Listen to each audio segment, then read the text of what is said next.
Yeah, about to have me some duckton. What the what the heck? What the hell? I had my mouth. What the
Do you really believe that garbage? It's not about believing, it's a matter of fact. So you believe.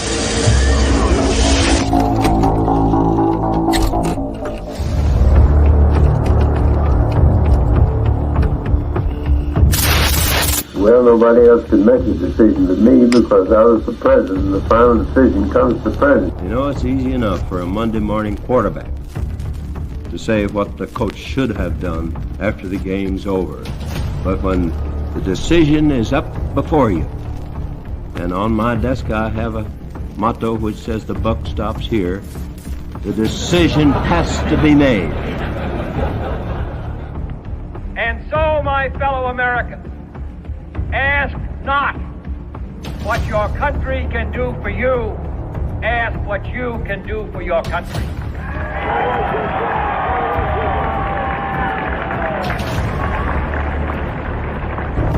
And I want to say this to the television audience. I made my mistakes, but in all of my years of public life, I have never profited from public service. I've earned every cent. And in all of my years of public life, I have never obstructed justice. And I think, too, that I could say that in my years of public life, that I welcome this kind of examination, because people have got to know whether or not their president's a crook. Well, I'm not a crook. I've earned everything I've got. President? Yep. Mr. President, I want to raise an issue that I think has been lurking out there for 2 or 3 weeks and cast it specifically in national security terms. You already are the oldest president in history, and some of your staff say you retired after your most recent encounter with Mr. Mondale. I recall yet that President Kennedy had to go for days on end with very little sleep during the Cuba Missile Crisis. Is there any doubt in your mind that you would be able to function in such circumstances? Not at all, Mr. Truitt, and I want you to know that also I will not make age an issue of this campaign. I am not going to exploit for political purposes my opponent's youth and inexperience.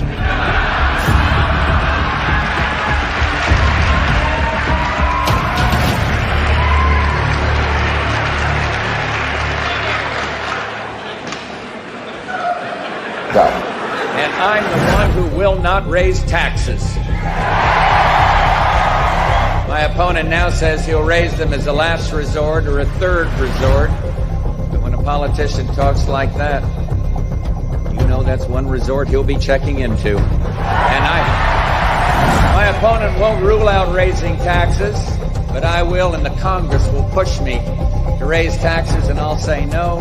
And they'll push, and I'll say no. And they'll push again, and I'll say to them, read my lips. No new taxes.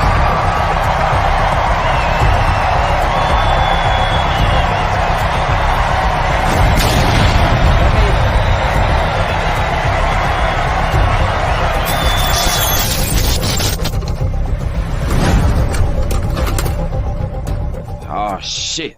Here we go again. You're full of shit. All right, thank you. Now, shush. Shush. In any country, prison is where society sends its failures.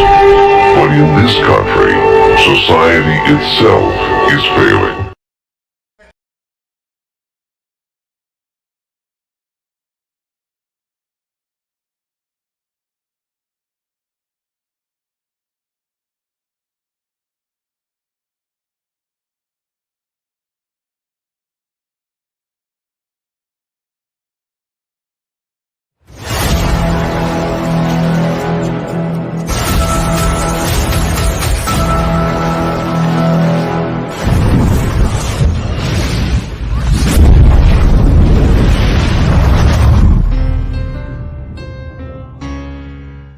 I'd like to punch him in the face, I'll tell you. We won the evangelicals. We won with young. We won with old. We won with highly educated. We won with poorly educated. I love the poorly educated. Grab him by the pussy. I did not have sexual relations with that woman. Stay shut your mouth, because you don't know what you're talking about. Yes, I did. Hold it, tough guy. I'm not afraid of physical. Hold it. Don't sit there and tell me I'm not. There's an old saying in Tennessee, I know it's in Texas, probably in Tennessee, that says, fool me once, shame on you. You fool me, we can't get fooled again. They're bringing drugs, they're bringing crime, they're rapists, and some, I assume, are good people. Stand back and stand by. Will you shut up, Last thing was Olivia Gondak. It says that I wanted to eat her pussy. Olivia Gondak. I've never said that in my life tour. I would never do that. I'm happily married. I've got more than enough to eat at home. Thank you very much. You got to come see us when you come to New York, VP Biden. I will. It's a long way until November. We got more questions. You got more questions, but I tell you, if you have a problem figuring out whether you're for me or Trump, then you ain't black. Okay. I could stand in the middle of Fifth Avenue and shoot somebody, and I wouldn't lose any voters, okay? It's like incredible. I went to an Ivy League school. I'm very highly educated. I know words. I have the best words. We now have a gun on every table. We're ready to start shooting. By the way, maybe you could inject some bleach in your arm, and that would take care of it. This is the same man. That was said sarcastically. That was... Even though they're trying to impeach the son of a bitch. Can you believe that? You believe that?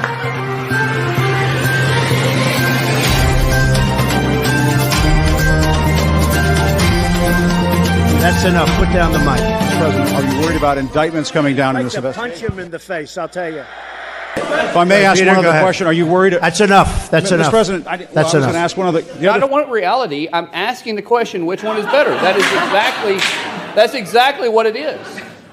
Got it on tape. What a stupid son of a bitch.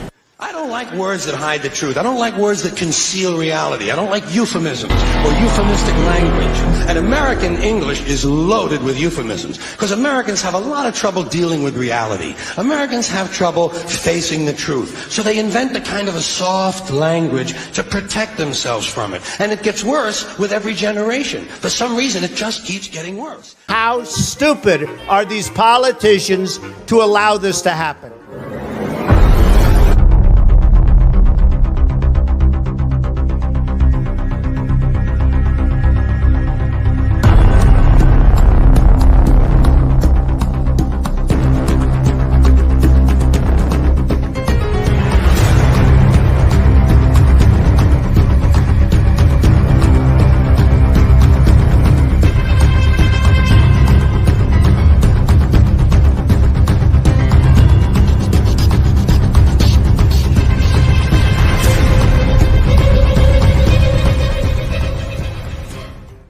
If you want to run your mouth, we can be two consenting adults. We can finish it here. Okay, that's fine. Perfect. You want to do it now? I'd love to do it right now. Well, stand your butt up then. You stand your butt up. Oh, hold on. Big guy. Oh, stop it. Is that your solution, every poll? No, sit down. Sorry, Eric. Sit down. Look at you. Yeah.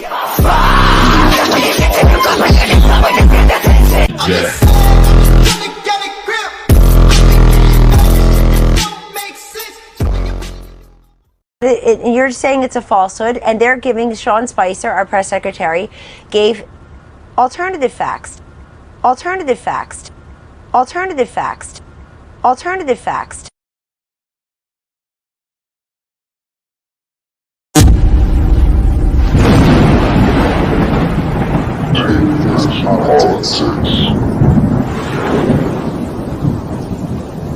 Saudi Arabia and Russia will repeat your.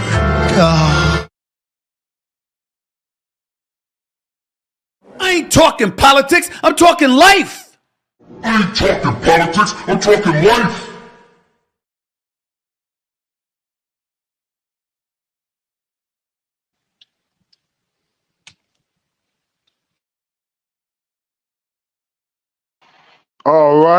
All right, here we go again for another TFP Tuesday. This is Van Cat, and we're back again with Tape Fist Politics. And once again, I'm on the panel with the world's most dangerous political panel. This is, first of all, Jeremy. What's going on, Jeremy? Not much, man. How was it? How was your weekend and everything? It was okay. It was okay. Not as Good. bad as Trump's weekend, but Hey, that's a blessing. There you go. No, it's a pleasure again to be on here with the fellas. All right. Oh, thank you. Well, I have in the queue waiting to come up on the panel.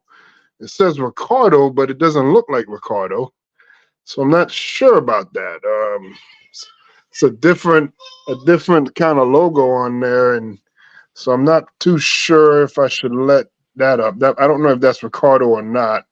Ricardo, if you could send some sort of a message in the chat or something just to confirm, or turn on your camera for a second because I can't tell if it's Ricardo. It's an imposter. Hey, we've had him the last few weeks. I'm not surprised. All right, so we are here today for the episode number 35. And in this episode, it is titled The Dark Church Deception, Prophets Over Prophets. And, we've had a sort of religion and Bible type of episode before, the politics of religion. And in that episode, we looked through a lot of problematic videos that happened over the years and decades, with some scandalous moments in the religious the religion. He just sent a message, Ricardo. Hold on one second, everyone. He's confirming that it is Ricardo. Give me a second. Let me just bring Ricardo up on the panel. Ricardo, are you there? Ricardo? Yes, sir. Oh, okay. I didn't know if it was you or not. I'm playing around with the StreamYard app, so I'm picking avatars left, right, and center, and getting acquainted with the app itself as opposed to the actual link that we usually press. So that's why you realize it's press me. Okay, because at first it was a chicken. I was like, wait a minute, I don't know if this is Ricardo or not. That was a sheriff. So, all right, so we got that cleared up. So, introduce yourself to the panel, Ricardo. Hey, Straight Talk Society, TFP crew. It's Ricardo in the house. Just coming off a very what we call it, a very somber weekend for those who serve our country well. Just reflecting on how that is a very important thing to do, and not many people can rise to the cause of doing that. So we applaud those who serve, like some of my friends and family members who are in the armed forces. So salute to all of y'all. And let's get into the politics of the day. All right. So let's go into our first video of the night. This is going to be pertaining to the subject matter of the dark church, the deception of the dark church, prophets over prophets. So it's only right that we start with that pastor known as Dollar. So let's look back at this old news clip. Creflo Dollar was arrested on charges he punched and choked his teenage daughter. And as Dan Harris reports tonight, the pastor was back before his congregation preaching and pushing back. Creflo Dollar's congregation stood and cheered as he took to the pulpit to defend himself. The truth is that a family conversation with our youngest daughter got emotional. She was not choked. She was not punched.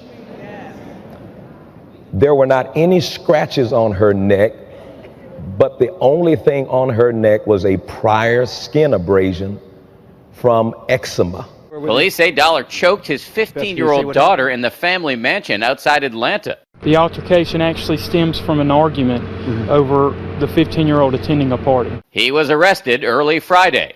The pinstripe-wearing, prosperity-preaching paragon of virtue, a man with a TV show that reaches 1 billion people and a private plane, looking supremely glum in his mugshot. Anything you want to say to your congregation?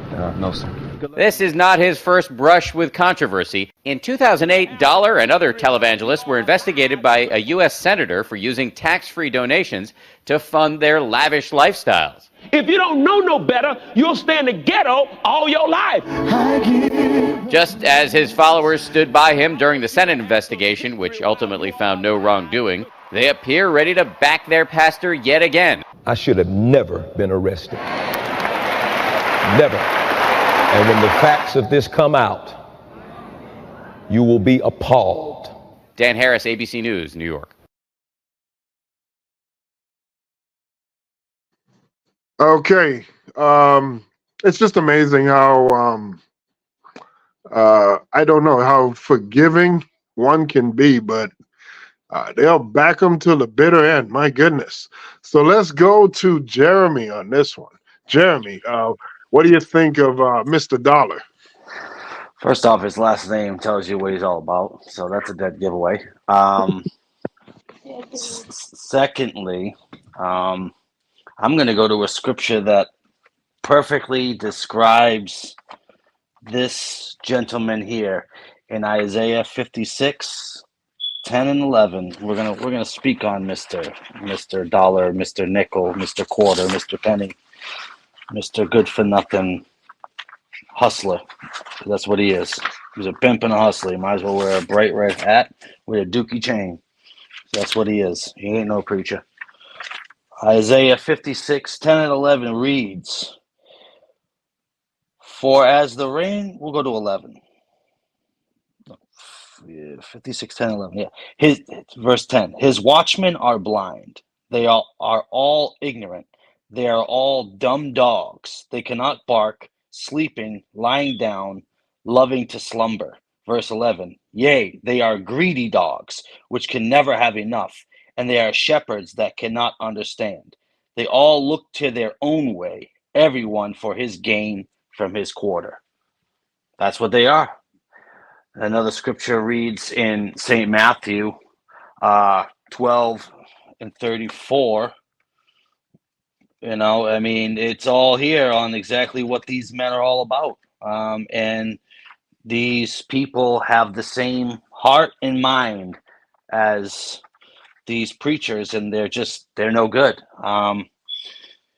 Verse 36, St. Matthew 12 and 36 says, "But I say unto you, that every idle word that men shall speak, they shall give account thereof in the day of judgment. For by thy words thou shalt be justified, and by thy words thou shalt be condemned." And then we'll forward down. Basically the scripture that I was looking for was, "Out of the abundance of the heart, the mouth speaketh," which I believe is in St. Matthew 24 and 11. That's what they are. They love money. Timothy speaks on it. The love of money is the root of all evil. and many there be that covet after it. So he is greedy. He's a greedy, dumb dog, and he can never have enough. That's what I got to say about this pimp / hustler. He ain't no preacher. He ain't no prophet. He ain't no man of God. He's of his daddy, the devil. All right, thank you, Jeremy, for that. All right, Ricardo, what do you think of Dollar and all the controversy that he has with money and such? Not Mr. Dollar. I didn't even know that was his name the whole time, to be honest. I just remember seeing this man a lot on TV in the early 90s going into the 2000s threshold. It's amazing, though, because I remember him from the previous controversy, which was him finding the loophole to fraud the system, whereas they're funding their lifestyle. So he had a lot of times people were asking how is it possible that this man was able to afford a private jet and all of that? You know what I mean? It's not like you're a state leader, or that for that matter, why do you need a private jet? And I remember it was him and the other guy that we posted a while back, I can't remember his name, and they were trying to state that we have mega churches, so we're important people. We need to have certain modes of transportation, and we need to move in certain circles. I'm like, if you don't go sit down somewhere, I could have swore the Bible made it clear, there's certain things that you ought not to be doing. You ravish in certain lifestyles is not really very Christian-like of you. If you really wanted to make a difference in your community in terms of your church and your congregation, you would have took that funds and money that you have, Mr. Dollar, and invested back into your congregation. That's what good leaders do. I never understood. It's like he was trying to justify, and he doubled down on it too. I remember that, and thinking to myself, you were an important asset to the community, and you then want to double down by saying, hey, I do need the private jet because I need to be going here, there, and everywhere, and everywhere. Sorry, you're not that important, sir. Please have several seats. So I didn't know that was his name the whole time. It's ironic that his name is Dollar. I would have changed my name if that was me, but I digress. But yeah, very interesting church. What do we call him? A bishop, leader? What do we call him? Because I don't even know what to call these people these days. He's a false prophet. The Decepticons of religion. False prophets and whatnot. And by the way, there's even more stuff about him. I'm not sure if MD is aware because he's from MD State. But there's quite a lot of stuff that the streets have been talking about him for years about. But I digress. I'm sure it will come up at some point. But yeah, absolute power corrupts. Absolutely, I think it holds true here with this Mr. Dollar. All right, thanks, Ricardo. MD, welcome to the panel. What do you think here about Mr. Dollar, mega church? He has over a million followers online and in church. Well, first and foremost, peace. What's going on? What's happening? I don't know if I sound that good because I'm on my earbuds right now. I forgot to charge my headset. Do I sound okay? Yeah, we can hear you. We can hear you. Okay, all right. Yeah. Peace to the panel. Peace to everybody. Yeah, I had to make sure I was good. So again, there's an old saying where it says, "Freedom is not free." In the essence of the example of what Creflo Dollar has been given, along with several other prosperity preachers, this is the downside, and it pains me to say this. This is the downside to individualism. Why do I say that? Because there's always going to be vulnerable people to prey on at the end of the day, dealing with an individualist mindset. Creflo Dollar preys on people, as well as other people. He's just an example. The 501c3 is the worst thing that ever happened to the religious freedoms of America. Even though there is religious freedom in it, it gives this opportunity. As Jeremy Dunbar would say, it gives the ability for doctrines of devils to seep in, and that's exactly what's happening. That's just what it is. This is the Jeremy Dunbar show edition of Texas Politics because I'm gonna let him rock out for the night because he tailor made for this particular topic. So I'm gonna let him rock. That's the technician. You know, whatever you need to know, just defer to him, Zancat, in regards to this particular topic. But yeah, 501c3 has allowed doctors of devils to come in and be a predominant part of our religious society based on the freedom that we've been given. That's the caveat. Now, it's up to the individual to discern, but as we all know, a lot of us are sheep.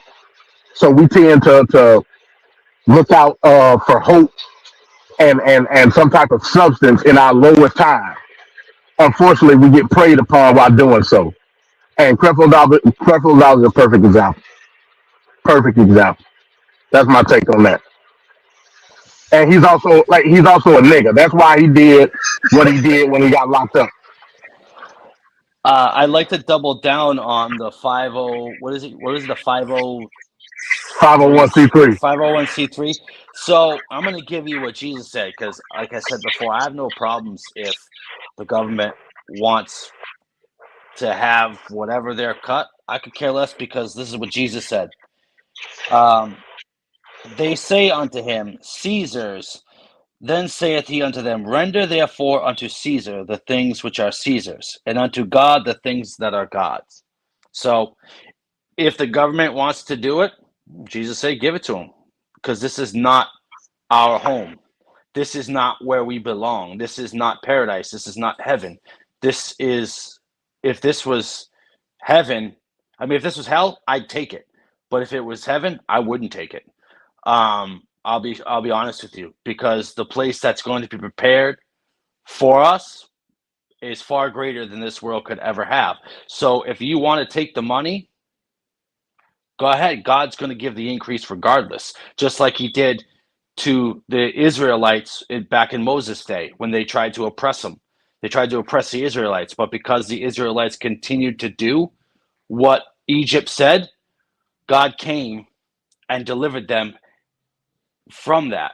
So if that's what you want to do, and I have no problems with it, because like I said, it also states that naked you came into this world, and naked you shall return.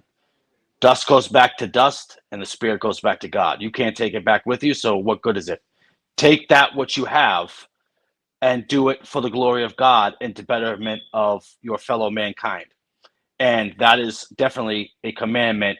It's funny that we're talking on this because the other day we were talking about your alms deeds and how your alms deeds can save you from sin.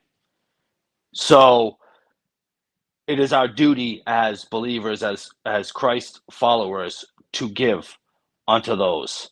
It is our duty to give to those less fortunate. And it is our duty to sacrifice because this is not our home. Hey, that's why he's called a technician, folks. That's why he's called a technician. And let me just add to that real quick. According to U.S. Code, the definition of a business is any place that includes a transaction of monetary supplies or resources. At the end of the day, that's still a church. If you collected money, I don't care. Like, what are you doing? Unless you do it under some type of nonprofit status. In that case, you wouldn't be. You would be a paid employee under that nonprofit, and of course, preachers don't want that. So, by definition, it's a business.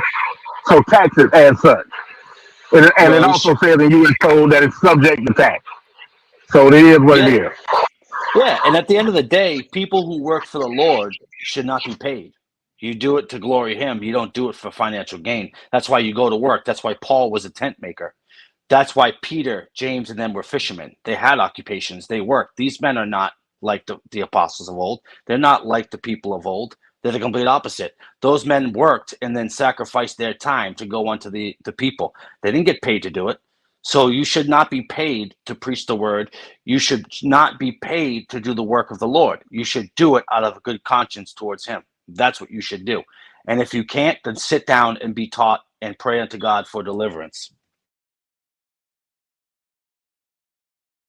Okay, thanks, Jeremy. MD, it's not gonna be. This show is not gonna be heavy on the subject like recent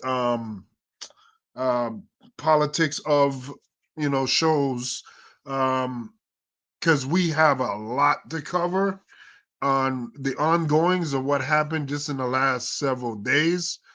And also, I would like to touch on Vivek, that situation that happened earlier in the month. So we'll see how it goes. But we're gonna go into our next story, and this one's kind of crazy here. Let's check it out.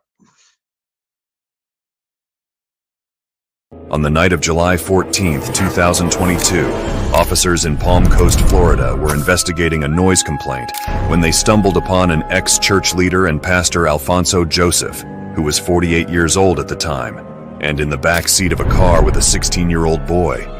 When officers shined their flashlight in the car, both occupants were seen pulling their pants up.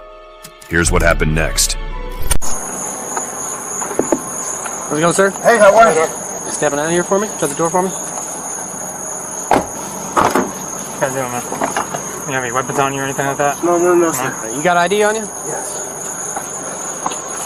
You have your ID on you? No. You don't have any ID on you? No identification. It's all right, sir. I'll get your name. You step over here. Go to my car right there. Okay. Step over there. Just stand right there. Lean on the car for me. Put your hands on the car. Now I'm just going to pat you down for weapons, okay?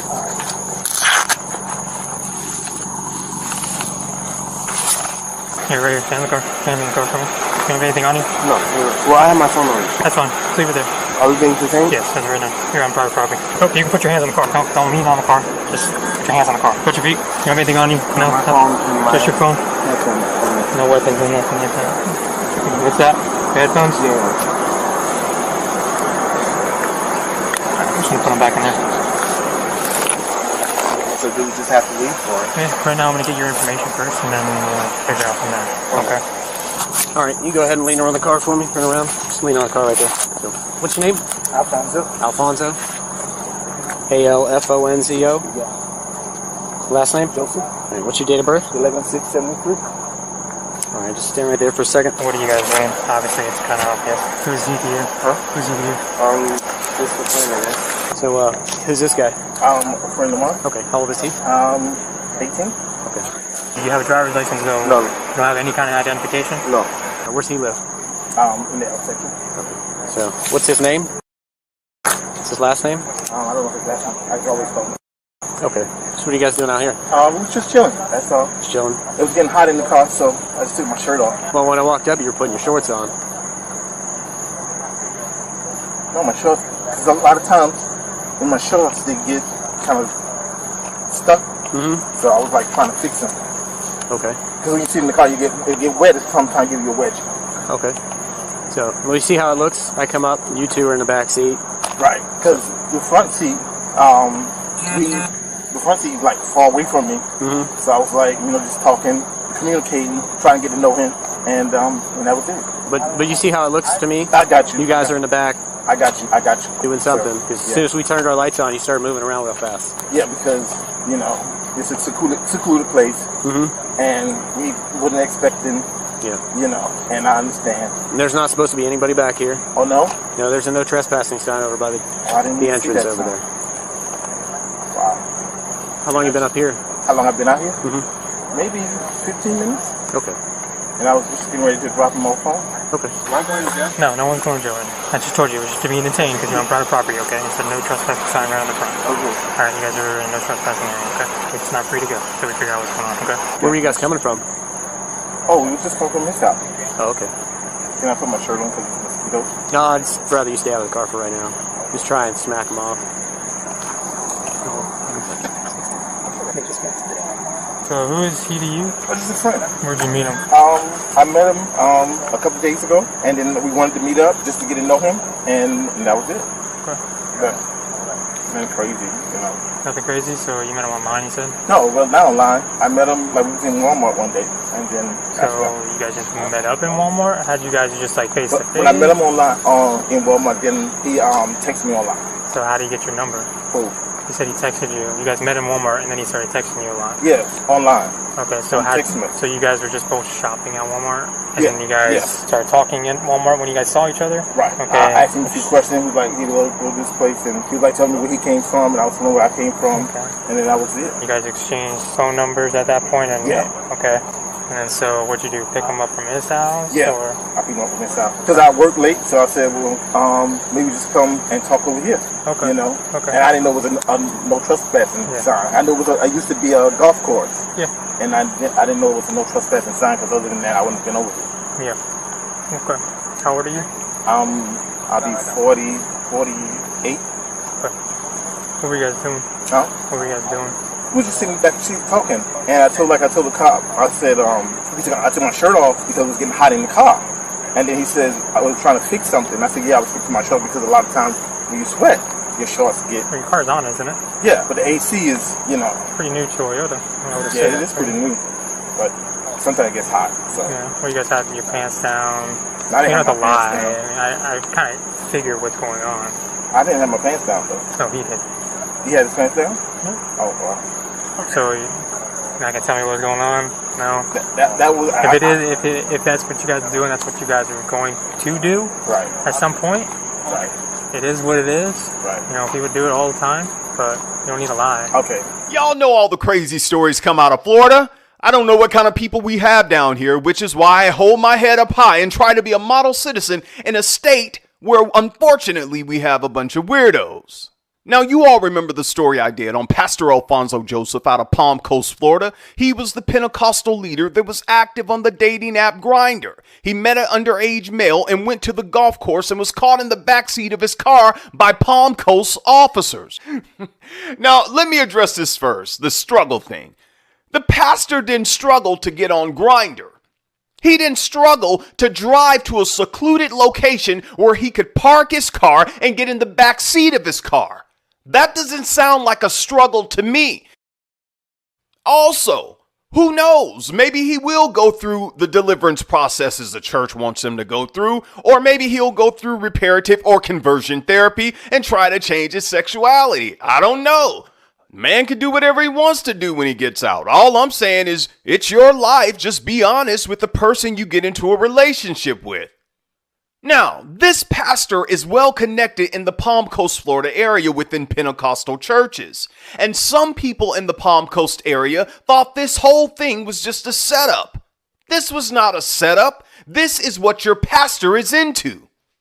Now, there are some people who have said in past videos that the young male should not have been on an adult app and that the pastor didn't know his age. And I agree that no underage person should be on an adult app or an adult website. However, Pastor Alfonso Joseph lied about how he met the young male. He told the cops that they met at Walmart a week before, but officers caught him in a lie because evidence showed that they met that night on Grindr. Also, the law does not care that you didn't know the person's age. The law is only concerned with the crime that was committed and that you are the adult in the situation and therefore you will be charged. You all be careful out there on these dating apps and dating websites, all right? There's some crazy people out here. And yes, people do lie, and you have to do your due diligence, all right?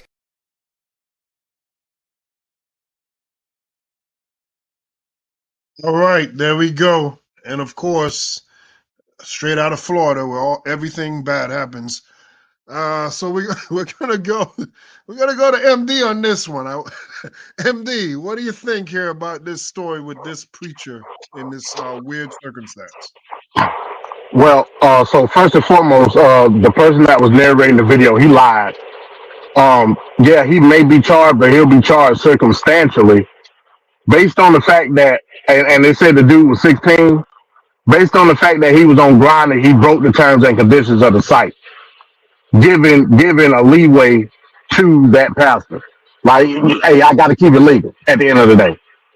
You know what I'm saying? But in any event, he a sicko. It is what it is. You know what I'm saying? Hey, I live in Atlanta, bro. Far too often do I see situations like this dealing with preachers. It is what it is. The society that we live in today, we're becoming more lenient toward homosexuality and religion. That's what it is too. I'm gonna let Jeremy Dunbar handle that. In terms of living a double life, so to speak, there has to be advantageous reasons for you to do so.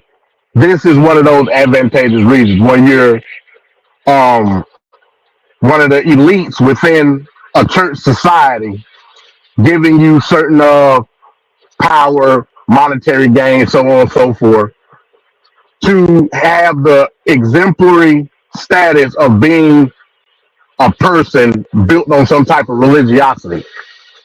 You gotta pay to play in certain aspects in terms of doing so. And at the same time, you gotta mask who you really are. Preachers are some of the best at it. So in that case, what's if we're looking at it from teetering towards certain positions, what's the best case scenario? Is it better to be more lenient, be more acceptable of certain secular opinions within the church, or is it better for me to live a double life in order to individually gain the resources that's available to me based on the status of the religiosity? That's the fight that we deal with as a society. And more often than not, the preacher pimps gonna choose the latter. That's just what it is. You know what I'm saying? Even though, for the most part, even his own congregation, based on how the society views stuff now, will be more lenient, even to the point where they will fight for you when you mess up. See it all the time. So, hey, that's the dilemma that we face. But yeah, that dude was wrong. Like, even I'm assuming he was. I don't know what his charges were, but even then, based on the fact that he met him on Grinder or whatever it was, that young gentleman broke the terms of the website. Just off top. That's your defense right there. But I digress. Well, it looked like that preacher was trying to break something else besides the website. I'm on mute, baby. Jeremy, what do you think about this? I got a whole lot to say on this one. Oh my Lord, have mercy. You're seeing what God will do when you bring forth, you speak on his name, yet you hypocrite. Because if you go to St. Luke chapter 12, 2-3, he told you what would happen. For there is nothing covered that shall not be revealed, neither hid that shall not be known. Therefore, whatsoever ye have spoken in darkness shall be heard in the light, and that which ye have spoken in the ear in closets shall be proclaimed upon the housetops. Oh, he's mad at this fella. I can tell you that. And then Acts 5:38 and 39 read, and now I say unto you, refrain from these men and let them alone.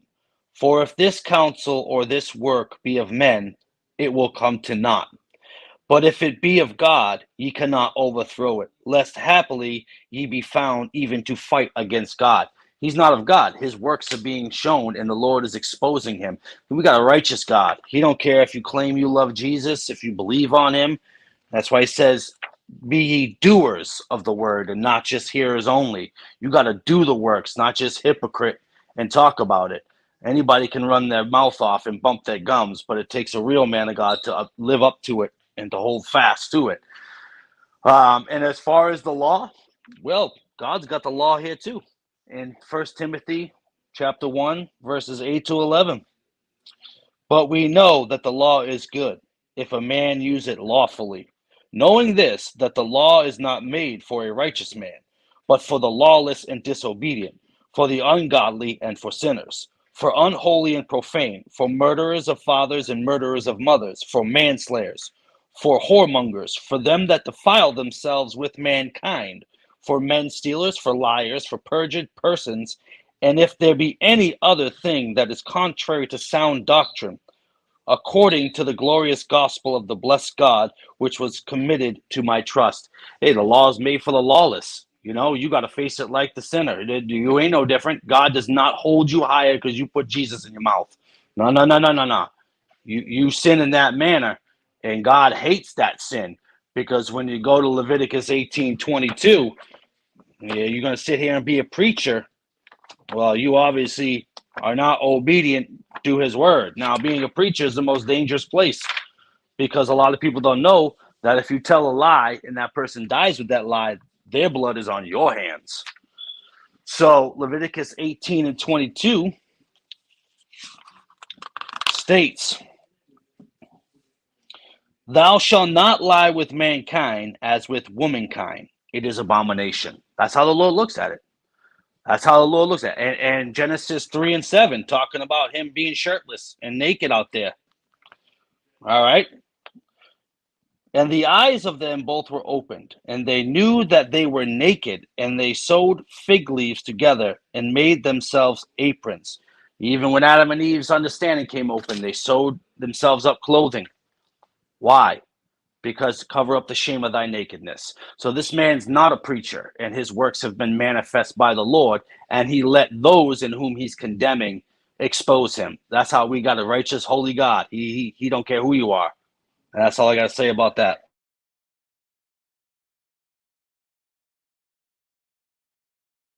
All right, thanks, Jeremy. Ricardo, what do you think about this story? Lordy Lord. I mean, I don't even know where to begin with the story. All I can say is, why being the church preaching, doing the most, and then you go ahead behind closed doors and do that? I would rather you take off your religious robe, um, digress yourself, like take yourself out of the whole mix of things and go live your life. I just don't understand this narrative of, okay, but I can be a preacher, but then you can't have your cake and want to eat it too. That doesn't work when it comes to religion and being in the world. It's just like it's give or take one or the other. I just find it sad though, because on one hand I want him to. It's kind of like you have to give or take. It's either, on one hand, I want people who are religious to have that liberation of, being able to do whatever you want to do, but you can't tiptoe in religious aspects and then tiptoe outside of it. It just there's a conflict of interest there. It just doesn't work. So it's either you step down and go live your life, whatever it means that is, and not use the spiritual aspect of it, because then you're taking away from the fact that you're now brainwashing or manipulating the flocks that you have, if that makes sense. So I don't agree with what he's doing.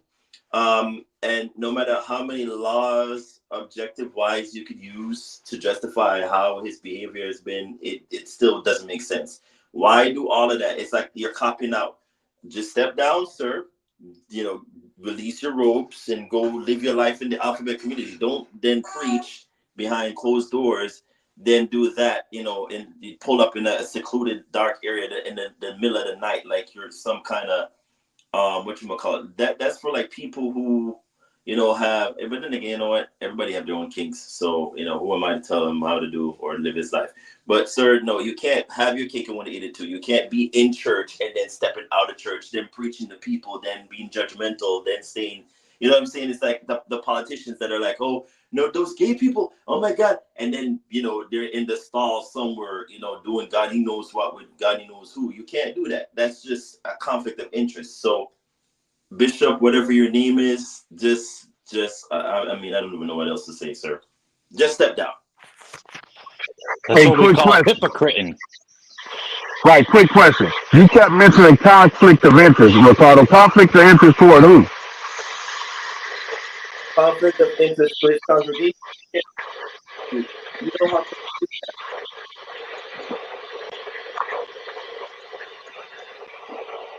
probably not in their maturity stage, that's probably confused and whatnot. If I'm gonna go to him for advice and whatnot, he can't be telling me what to do if I'm like an innocent, bystander church congregation that's going, confused as hell about sexuality and whatnot. Who are you to tell me what to do sexual wise when you're tiptoeing out of church? That doesn't make sense. You might as well. Well, how do you know that's what he's preaching though? I mean, but you have a conversation.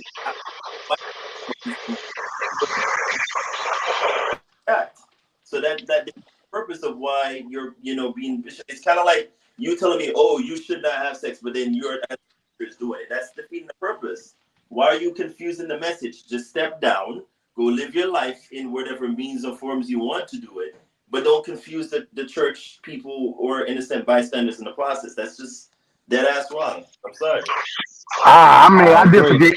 I disagree with that based on the fact that first we got religious freedom in this country. Hell, you can make it up as you go if you want to, like that. Separation of church and state, though. I'm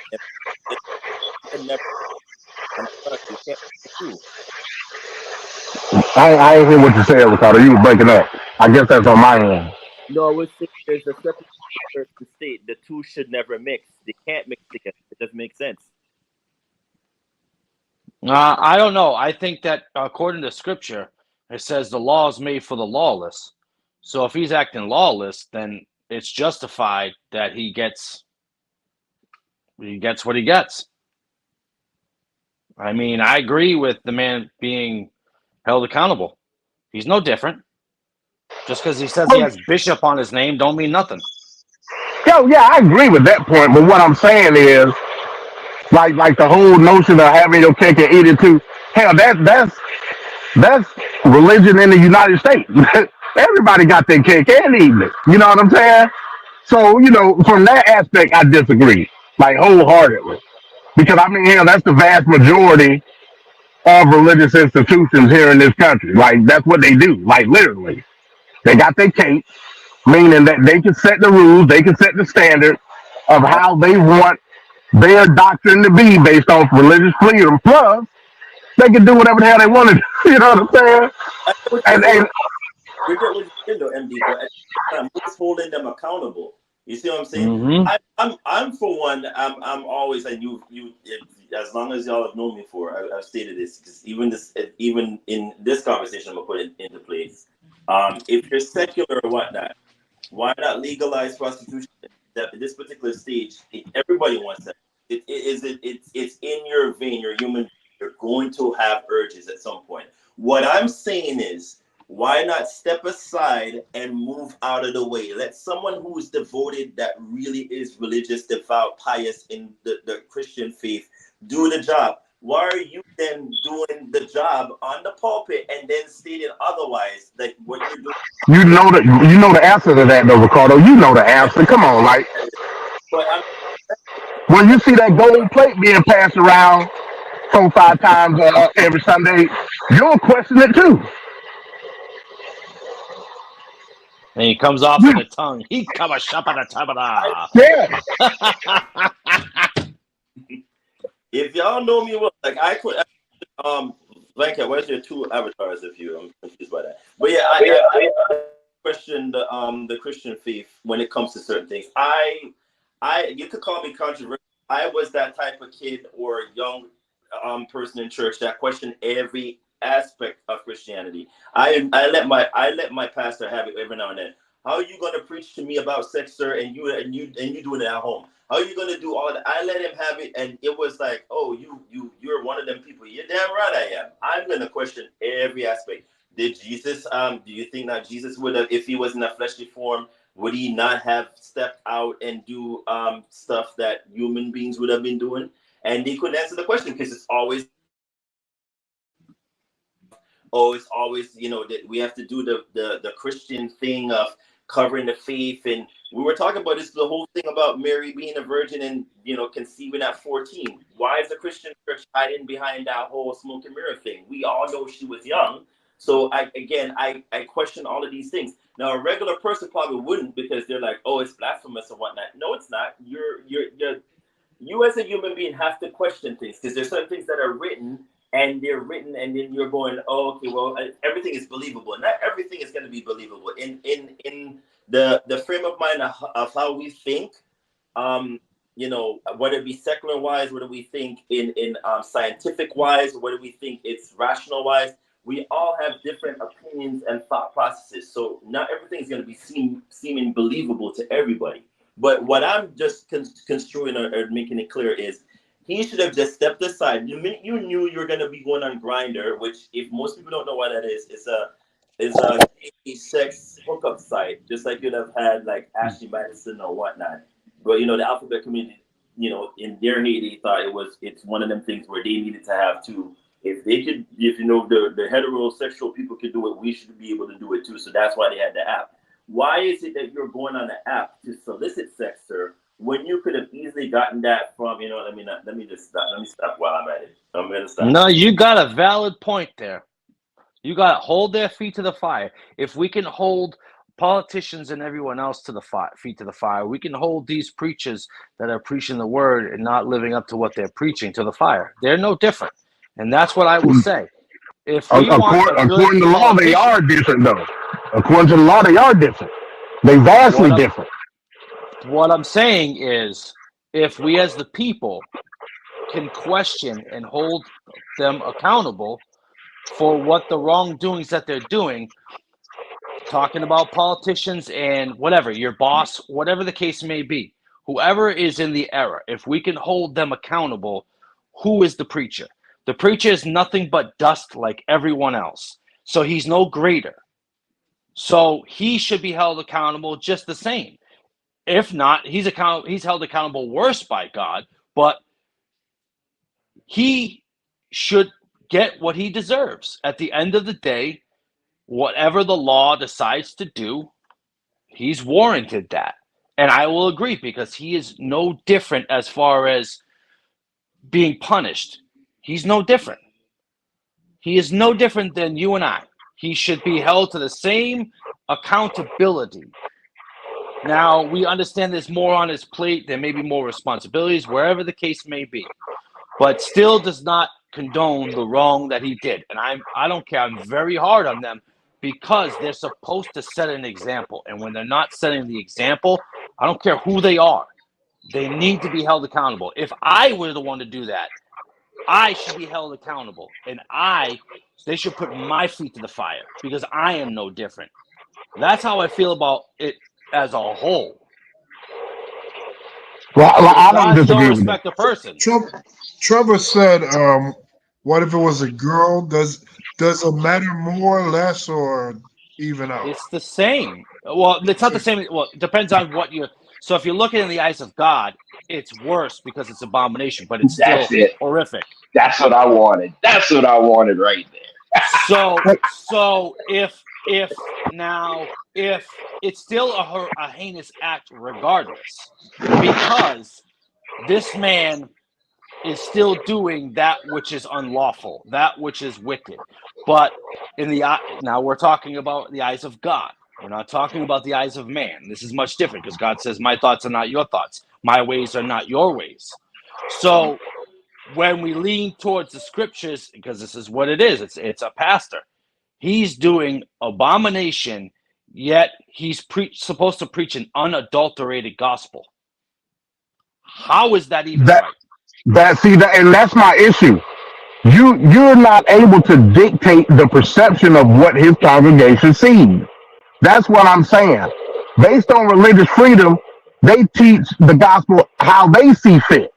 Now, if you don't agree with that, or you then turn around and saying there needs to be some type of apostolic authority, that will be my next question. So there is actually, whether or not, so this is what I'm going to say, and I'm going to go to scripture to prove it in 1 Corinthians chapter 1, 13-5. Now, this is the way the Lord has it set up. Let's make no mistake about it. It says, verse 13 says, is Christ divided? There's a question. Of course he's not divided. Was Paul crucified for you? Or ye baptized in the name of Paul? I thank God that I baptized none of you but Crispus and Gaius, lest any of you should say that I had baptized in mine own name. So Christ is not divided. So the division comes among the people. Christ's message has never changed. It's when you come up with your own interpretation of it. This is why I harp So on being Christ led is by the the authority Spirit. then, correct? So Christ is the And authority. what should happen, it tells you in 1 Corinthians 5 and 13, Uh-huh. it says, we'll go to verse 12. For what have I to do to judge them also that are without? Do not ye judge them that are within? But them that are without God judgeth. Therefore put away from among yourselves that wicked person. There it is. Okay. So again, I asked the question again. Is Christ the authority is what I'm asking you. Of course he is. His word is law. Okay. Okay, cool. Where is the central offices of Christ where everybody can go and get, or what the ethical procedure is dealing with a situation like this? Well, you have to hear the whole matter first, right? Because even the scripture says, hear the whole matter of it before you speak, right? Hear the whole matter, and then you go based upon scripture what you should do. If the man is in the wrong, now if he repents, he should sit down regardless, because he should not be a teacher. He should be sat down at the least, and the laws of the land, because don't forget, it says to obey laws and magistrates. Now, this is a violation of the law, and it does not violate the law of God. So therefore, the law should be able to do what it wants for the man. Now, he is able... I agree with that. I agree with that. Here's the thing, though, and I'm finna shock Trevor. I don't believe that he broke the law. He did. And what law did he break besides trespassing? What law did he break? He was with a 16-year-old, point blank period. Correct. And he was indecent in public. I agree with that. Well, no, he wasn't. Your car is your person, so no, he wasn't indecent. So I agree. He was with a 16-year-old. Heinous act. Who's to prove that? The state, right? Yep. How are they going to prove that? Based By on getting what the we know, age of the gentleman that was in the car. based on what we know of how they met, how are they going to prove it? They prove it by saying, "Sir, young man, how old are you?" When they prove how old he is via the birth certificate, whatever the case, you can find that out. He's 5. Yeah, we all know he's 16. I get what How is the defense going to prove that he was 16? the condom MD. If there's No, come on, man. We talking legal terms, Ricardo. By the consent, of how they met, he had all intents and purposes of believing that he was 18. Why? Because he had to do the consent on the website, saying, and we all go ahead. No, that's a good point, MD. That is a good point right there. That is a legit point. When you go on the website, it clearly says, blah, blah, blah, this and that. You understand all of this, 18 years or older. Yeah, MD's right on that one. Okay, legal term, yeah. Okay, you're right. There you go. I get it. Yeah. 1 second. We got Mr. Straight Talk on the panel. What's up, Trevor? Straight Talk has to say. Oh boy! So now you guys are finally getting to what I wanted to ask. I asked a question in the chat, and shout out to Daniel Price. Daniel, come by Thursday if you into this Bible stuff. We got a good debate for you. I asked the question, what role does the kid play in this? And now you finally brought it up. MD is 1,000,000% right. He had to agree to all the terms. So this guy is going to walk, first of all. Secondly, they couldn't prove that anything was being done. So, okay, we're looking at it and we know what they were doing, but you can't prove it because they were in the vehicle. And unless the cops saw any fellatio or anything going on, it's all hearsay. So you can't prove it. I'm not saying that it's not a disgusting act because we know exactly what they were doing. But 16-year-old be damned, that guy had to sign up on that website giving some type of birthday and stuff like that. Now, some dog of a lawyer may try to fight it to the end, but he'll lose. If there's any attorney worth their salt, they're going to be like, hey, judge, let's throw this out because he literally bucked the system signing up on an app that he wasn't even old enough to sign up on. How was my client supposed to know? And Lord, please don't make it seem like I'm defending this pastor because I'm gonna get to him soon. Yeah, I'm gonna get to him soon. But I had to be very fair on this channel And right now, God, I hate that I'm agreeing with MD. But right now, the letter of the law is gonna make this guy walk if any charges even brought up on him. Before I came on here, I seen in Florida that there's something called a Romeo and Juliet law. I had no idea about that. That's why I love this show. It makes me go look for stuff.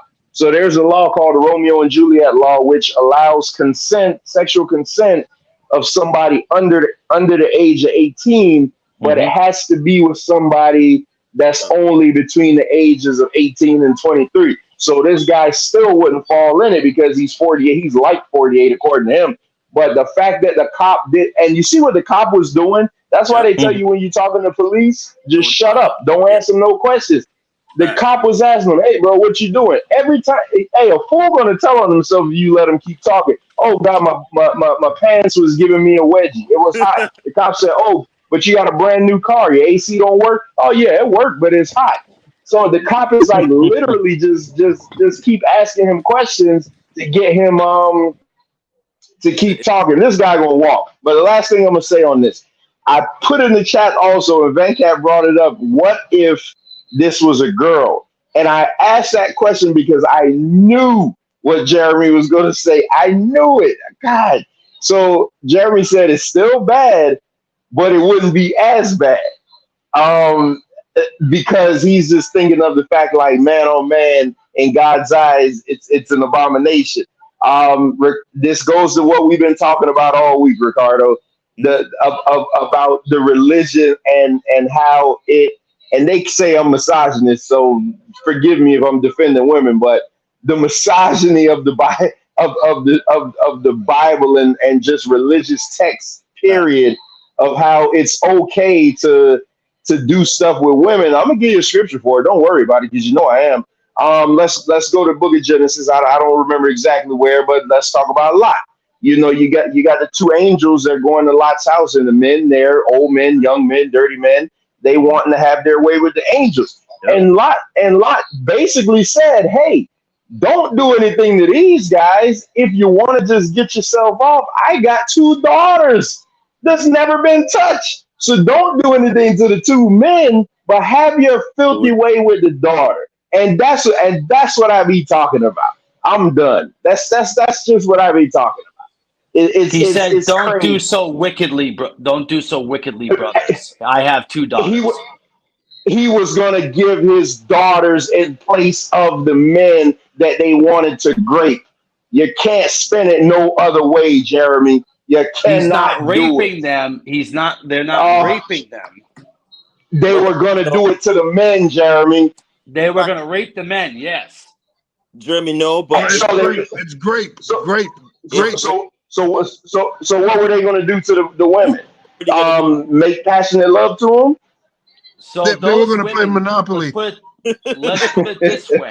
Let's put it this way. They were going to plunge. He knew that they weren't going to do it to them, but he was trying to deter the men from committing the act. He knew they weren't going to do it because they had no concern for the women. They were not attracted to the women, nor did they want. He's good. I told y'all. He's good. Jerry good. So you have to look at it that way, because I know you immediately go to where, they're going to rape you. You jump to, it does not say that, because they wanted to know the men. It didn't say they wanted to know the women. It said they wanted to know the men, which means they had an inordinate affection, which means that they cared nothing for the woman as far as sexually in that manner, because they specifically called out the men, knowing Lot's daughters were in there. That's crazy. They did not want women. They didn't. The interpretation. So they came down to earth switching already.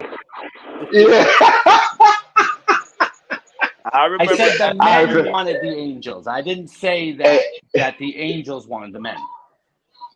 Hey, I'm gone, fellas, man. Grace, I wanted to get Jeremy riled up. Hey, they trained him good, but Jeremy trained really good. I got to give you that, boy. You trained really, really good. You have to pay attention to the language of the scriptures. We got to pay attention to the language, huh? Okay, I want you to remember that. I want you to remember I that know whenever the everybody comes language up of the and tell scriptures. you about Yes, context, I'm not talking whenever different anybody brings up languages that I don't context, speak, Trevor. Not languages that I don't speak, because God's not going to give you something in a language you don't speak. I'm talking I know about where you're going with that, Trev. contextual. I'm not talking about Of course. linguistics. I'm talking about Oh, of context. course. Of Context. course. Of course. Context. How would this man offered his daughters, and now you telling me he just did it because he knew they weren't going to want him? Come on, man. Because Come what on. did Come they on. want? What did they want? Come on, man. Trevor, what did they want? They wanted the two angels. They wanted Man, men. but They wanted men, which tells you that's what they were attracted to. So therefore, they wouldn't have done it anyways.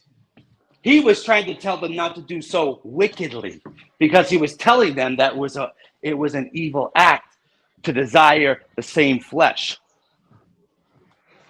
But it's heathen, isn't it, Jeremy? So it would have. What we're trying to say is that what I got from the interpretation when I was growing up in the Bible was that it was going to be grape. So I guess you could see a 6 and I could see a 9. Doesn't mean that we're wrong, but the interpretation of what you're saying is completely different from what I got when I was going in church or was studying church. I got the grape mentality of that. That was what I remember it sounded, and it was implicitly implied at. Even when I asked my pastor, that's what he said it was leading to. So yeah, at the same length of breath, it's kind of like I get what you're saying in terms of the languages, but it couldn't be any more clear and concise than how we're interpreted to be at this particular point. It was just it's either that, give or take. It is what it was. So yeah, Well, if you look at, like I said, if you go back and read the verse yourself and read it slowly, and you will see that they wanted the men. Now, if you go to a gay man, is he going to want a woman? If you offered him a woman, would he sleep with a woman? No, he's not attracted to them. So why do it if you didn't? If that you knew, I mean, why offer them if you knew that that they weren't going He to want was them? telling them that the deed that they were doing was evil. If you listen, he says, Nah, don't Jeremy. do so wickedly. God, I want to say something. So I can't do it. I just can't. All right, so we got to move on to these Yes, main sir. Hey, Yes, sir. stories we got. hey, shout out to Eddie Israel real quick. Yes. But I'm about to go. Jeremy, me and you gonna meet on the 14th. Just come prepared. All You right, mean the fellas. 13th? Whatever that Thursday is, 13, 14, one of them. Yeah, but it's supposed to be, I'm not supposed to be debating or dialing. I'm just No. supposed to be telling. No. We gonna have a conversation, but All right. me and you had to get contentious in there. You know that. You know All what? You can have that. All right. All right, let's. All right, so All right, fellas. we got to get into the political news because there's a lot. There's a lot we missed. So we're just we're obviously not gonna hit everything that's going on. There's a lot of things we should be covering, but we won't.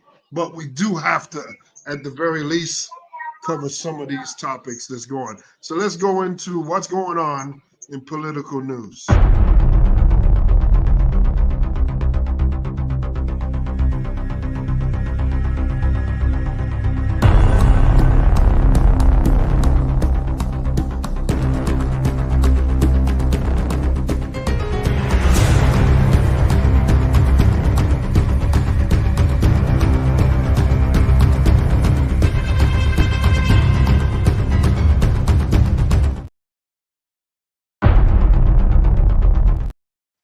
So MD MD told me on Saturday night in the chat, in the group chat, about Trump getting booed.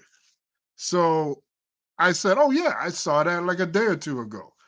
And he was like, "Nah, they're getting booed like live right now." And I'm like, "What? I already saw him get booed." So we're gonna go into that. So this first part I want to show, it's gonna lead up to like Trump's history of being booed and the recent situation that happened before he got booed on stage. and then we'll be back with the other with his other speech, and we'll analyze that with the panel. So let's go into this first video. And we need absolutely every single state in order to win this thing. Let me step aside. Let's turn our attention to the stage. Running a little late.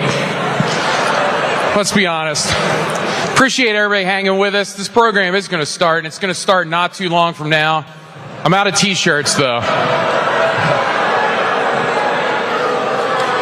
That was a crowd of angry MAGA supporters booing after Donald Trump was 2.5 hours late for his speech at the NRA's annual convention in Dallas, Texas. The NRA's official Twitter account put out a promotional tweet last night where they said, "Watch it live at 2 p.m. Central Time." That is when Donald Trump was slated to speak, but he did not show up on stage until 4:30 p.m. Central Time, causing the crowd to boo. And it has been a brutal week for Donald Trump. He gave a speech in St. Paul, Minnesota last night where he was slurring throughout the entire speech. He looked incredibly weak and feeble. He leaned on his podium too hard and almost fell over, and today was just the cherry on top. He has no respect for the people that support him, and he has a habit of wasting their time. And this isn't the first time he's been booed. He was booed back in February at SneakerCon. Watch this. Wow, a lot of emotion.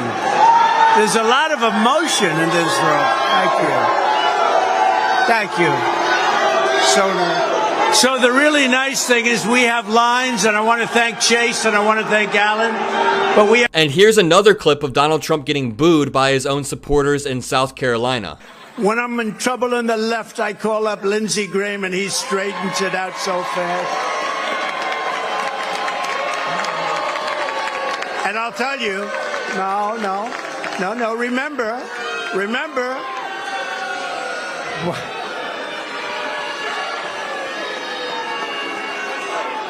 I love him. He's a good man. And here's one more clip of Donald Trump getting booed by his own crowd in Alabama after he recommended that they take the vaccine. And I know this one especially stung because his administration was the one that created Operation Warp Speed and fast-tracked the COVID vaccine, but he can't even brag about it because his supporters are all against modern medicine for some reason. I recommend take the vaccines. I did it. It's good. Take the vaccines. But no, that's okay. That's all right. You got your freedoms, but I happen to take the vaccine. And today, Donald Trump walked on stage to an angry crowd and immediately began complaining about how President Biden challenged him to a round of golf. Only last night he said that he had won 29 golf championships, and today that number was inflated to 31. Okay, I'm a very good golfer. I really am. Won 29 club championships. That's a lot, 29 club championships. And he can't play. And he said the other day, it's all disinformation. I played golf for a long time. I won a lot of golf.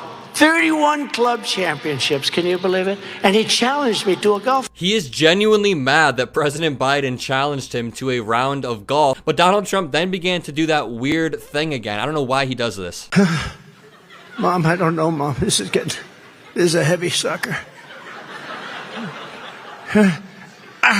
Oh, Mom, I can't do it. Boom. I'd be happy if I never saw Donald Trump do that again, but shortly after his weird moans last night, he almost fell after leaning his full body weight on the podium. He then blamed it on the event contractors, calling them crappy. But Americans are not struggling. You know, this is the worst platform. Who put this stage up here? This is the worst.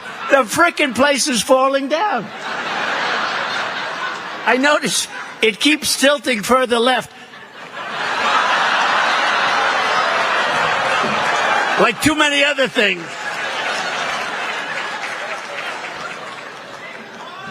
What a crappy contractor this was. This prompted Debbie Williams on Twitter to say, "You get what you don't pay for," referring to the fact that Donald Trump said he won't pay the contractors for that event. He has a long history of not paying contractors, not paying bills. He has a history of walking into restaurants and saying food for everyone and then leaving before he pays. Many hours later. Historically, I could see that the Libertarian Party has in America been more aligned with the Republican Party than it has with the Democratic Party, but there doesn't seem very much about Donald Trump's agenda that is libertarian. I mean, you've got states more involved in women's health issues. You've got a rejection of the notion that there should be deficit reduction. I mean, he just doesn't seem to be interested in this. His policies going forward are going to be more interventionist, not less interventionist. Donald Trump is anti-libertarian. And when I was chairman of the Libertarian National Committee during the George Floyd unrest, during Donald Trump's first term and probably only term, I put out a strong statement saying Donald Trump has nothing to do with libertarianism. His type of authoritarian, right-wing control of your body, control of your life is everything we stand against. And that's why, to be honest, I want to share something with you.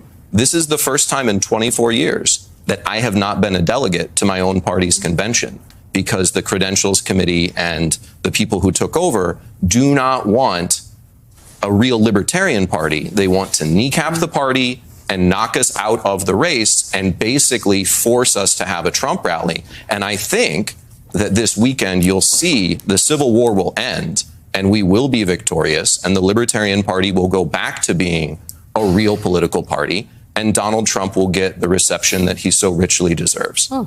Opening night. Microphone number 3, question of privilege. Madam Chair, delegate from Connecticut, Dan Reel, I have a time-sensitive motion that pertains to RFK and Donald Trump's speaking time, and the motion was submitted hours in advance in writing, and we have filibustered our way out of avoiding a motion co-sponsored by 43 delegates that everyone wants to hear and debate. Mr. Dosbach. Oh my God. Point of order. Just like ignored it. Your point of order is not a point of order? Is that Mr. Reel?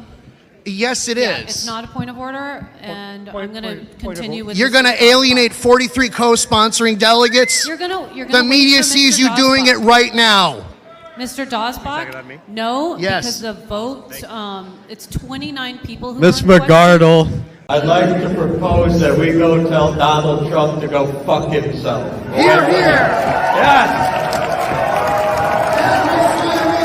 Standing ovation for that. We are a libertarian convention looking to nominate libertarians. We do not need to give that time to non-libertarians. This is not a GOP cuckolding convention. I move to vacate the chair. Wow. Why do you want to vacate the chair? Madam Chair, point of order. Point of order, Mr. Chair. A problem she cannot solve. Madam Chair, point of order. We are still on Mr. Starr's motion. The next day. Later. I'm speaking to you as a libertarian at my own core. I have gotten to know Donald Trump over the course of the last several years and the last several months. And you're going to hear from him tomorrow night. And the question is, do you want to influence the next administration or don't you? So he's speaking here tomorrow night, right? You guys invited him. He's coming here tomorrow. Are you going to agree with him on 100% of what he says? Nope. Do I agree with 100% of his policy positions? No. Okay. But do I believe that he is the best chairman? Who's going to be the president? Is he going to be the Democratic nominee or the Republican nominee? I think Donald Trump is unambiguously. I mean, come on. Look, I invite you to dream on Aerosmith. We got to play the Aerosmith, right? I mean, I'm being honest here. All right. So there's the video there chronicling Trump's recent problems with the crowds that he's been in front of. But with MD, that's what I was talking about, that last piece where they were pretty much saying F Donald Trump and booing him. I thought that's what you were referencing. Have you seen that video, MD? Yeah, I seen. Yeah, they had the convention the whole weekend. It started Thursday or Friday, and ended on Sunday. So they had the convention all weekend. I seen the Vivek video, and that's the second time in as many weeks that he's been like downplayed. You know what I'm saying? Vivek ought to just go home and get in the bed in the fetal position. He's done. It's a wrap for him. Yeah, because you see those guys, they're like, 43 of us are not going to be, ignored. They're just like yelling at him. So I really thought that's what you were talking about. So then No, no, no. telling me it's live, it was happening. I'm like, oh my God, what is going on here? So let's take a look at Trump on stage dealing with the libertarians. 24 hours later.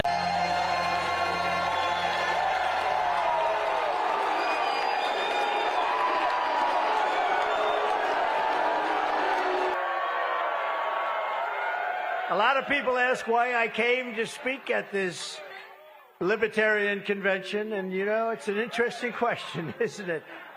But we're gonna have a lot of fun. Well, in the last year, I've been indicted by the government on 91 different things. So, if I wasn't a libertarian before, I sure as hell am a libertarian now. And unlike Joe Biden, I don't throw people in jail for disagreeing with me. I don't do that. And I am truly honored to be invited here tonight. He may have been invited, but it was clear Donald Trump wasn't welcome by everyone at the Libertarian National Convention Saturday. Now I think you should nominate me or at least vote for me, and we should win together.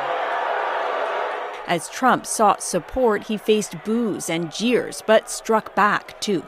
Only do that if you want to win. If you want to lose, don't do that. Keep getting your 3% every 4 years. The Libertarian Party believes in limited government and more individual freedoms, values Trump has championed, but some libertarians distrust Trump over his COVID vaccine policies and adding to the national debt. He's going to say anything he can to try to get more votes and push more people in his direction. We had peace through strength. No wars other than the complete and total destruction of ISIS. And DeRoy ended by saying...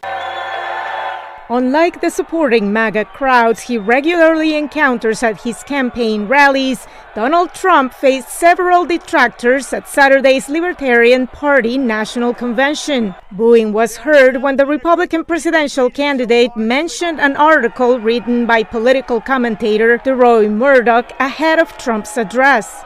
DeRoy wrote, Donald J. Trump will address the Libertarian Party at its national convention on Saturday.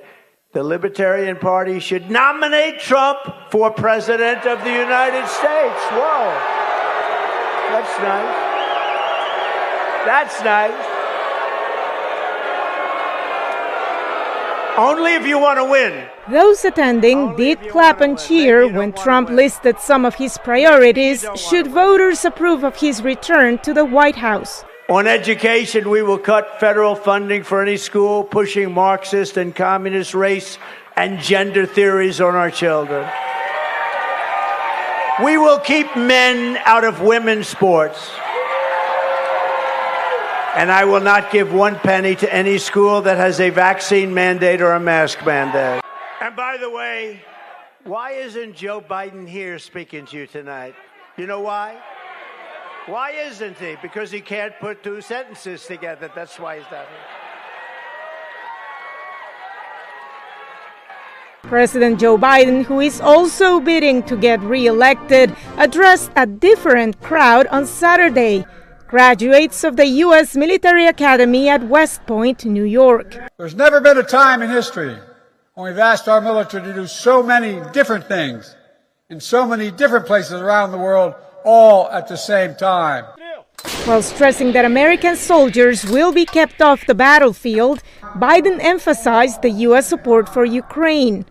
Furthermore, he talked about the role of the U.S. military in defending Israel from recent Iranian drone attacks and the work being done to facilitate humanitarian assistance into Gaza.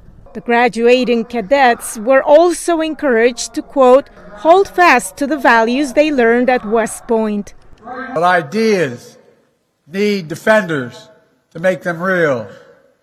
That's what you, the class of 2024, are all about. Defenders of freedom, champions of liberty, guardians, and I mean this, guardians of American democracy. The fact is, we should not be fighting each other. If Joe Biden gets back in, there will be no more liberty for anyone in our country. Combined with us in a partnership, we're asking that of the libertarians. We must work together. Combine with us. You have to combine with us. We cannot give crooked Joe Biden 4 more years. We cannot give crooked Joe Biden 4 more years. Today's radical left Democrat Party is not a Democrat Party of years ago, which still wanted big government, but at least believed in tolerance and free speech. Joe Biden's radical left Democrat Party is a fascist movement that wants to throw you in jail. If you post a meme they don't like, they want to throw you in jail if you do something that isn't quite to their liking. What you're witnessing under Biden is a toxic fusion of the Marxist left, the deep state, the military-industrial complex, the government security and surveillance services, and their partners, all merging together into a hideous perversion of the American system. And that's exactly what it is. The fact is that Joe Biden is a threat to democracy. My mission is to liberate our nation from these fascist frauds and to rescue our democracy, to restore our republic, and to evict crooked Joe Biden from the White House so that America can be a free nation once again. He's the worst in history. The Biden regime censors its critics, spies on its opposition, takes away the bank accounts of U.S. citizens as an extra form of punishment, persecutes Christians and patriotic parents, and is currently trying to put the leading candidate for president in jail. That happens to be me. While imposing a strict gag order in order to keep me from talking about their crimes and their unconstitutional acts. They want to get rid of the First Amendment, the Second Amendment, due process, the right to a fair trial, and the right to counsel, all the while pushing wealth confiscation and waging endless and unnecessary wars all over the globe. Anyone can talk about defending freedom, but I've actually put everything on the line to resist these despots and these stuff.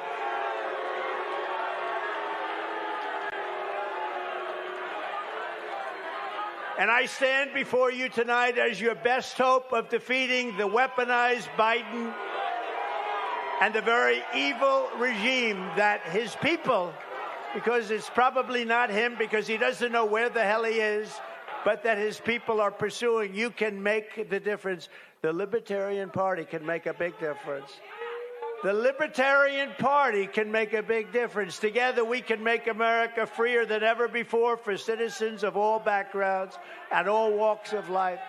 We can unleash new hope, optimism, and energy. We can release limited government so that the people can have an unlimited future. United, we will be unstoppable. If we unite, we are unstoppable. I will be a true friend to libertarians in the White House. And I am proud to be the only president in 70 years who started no new wars. God bless you.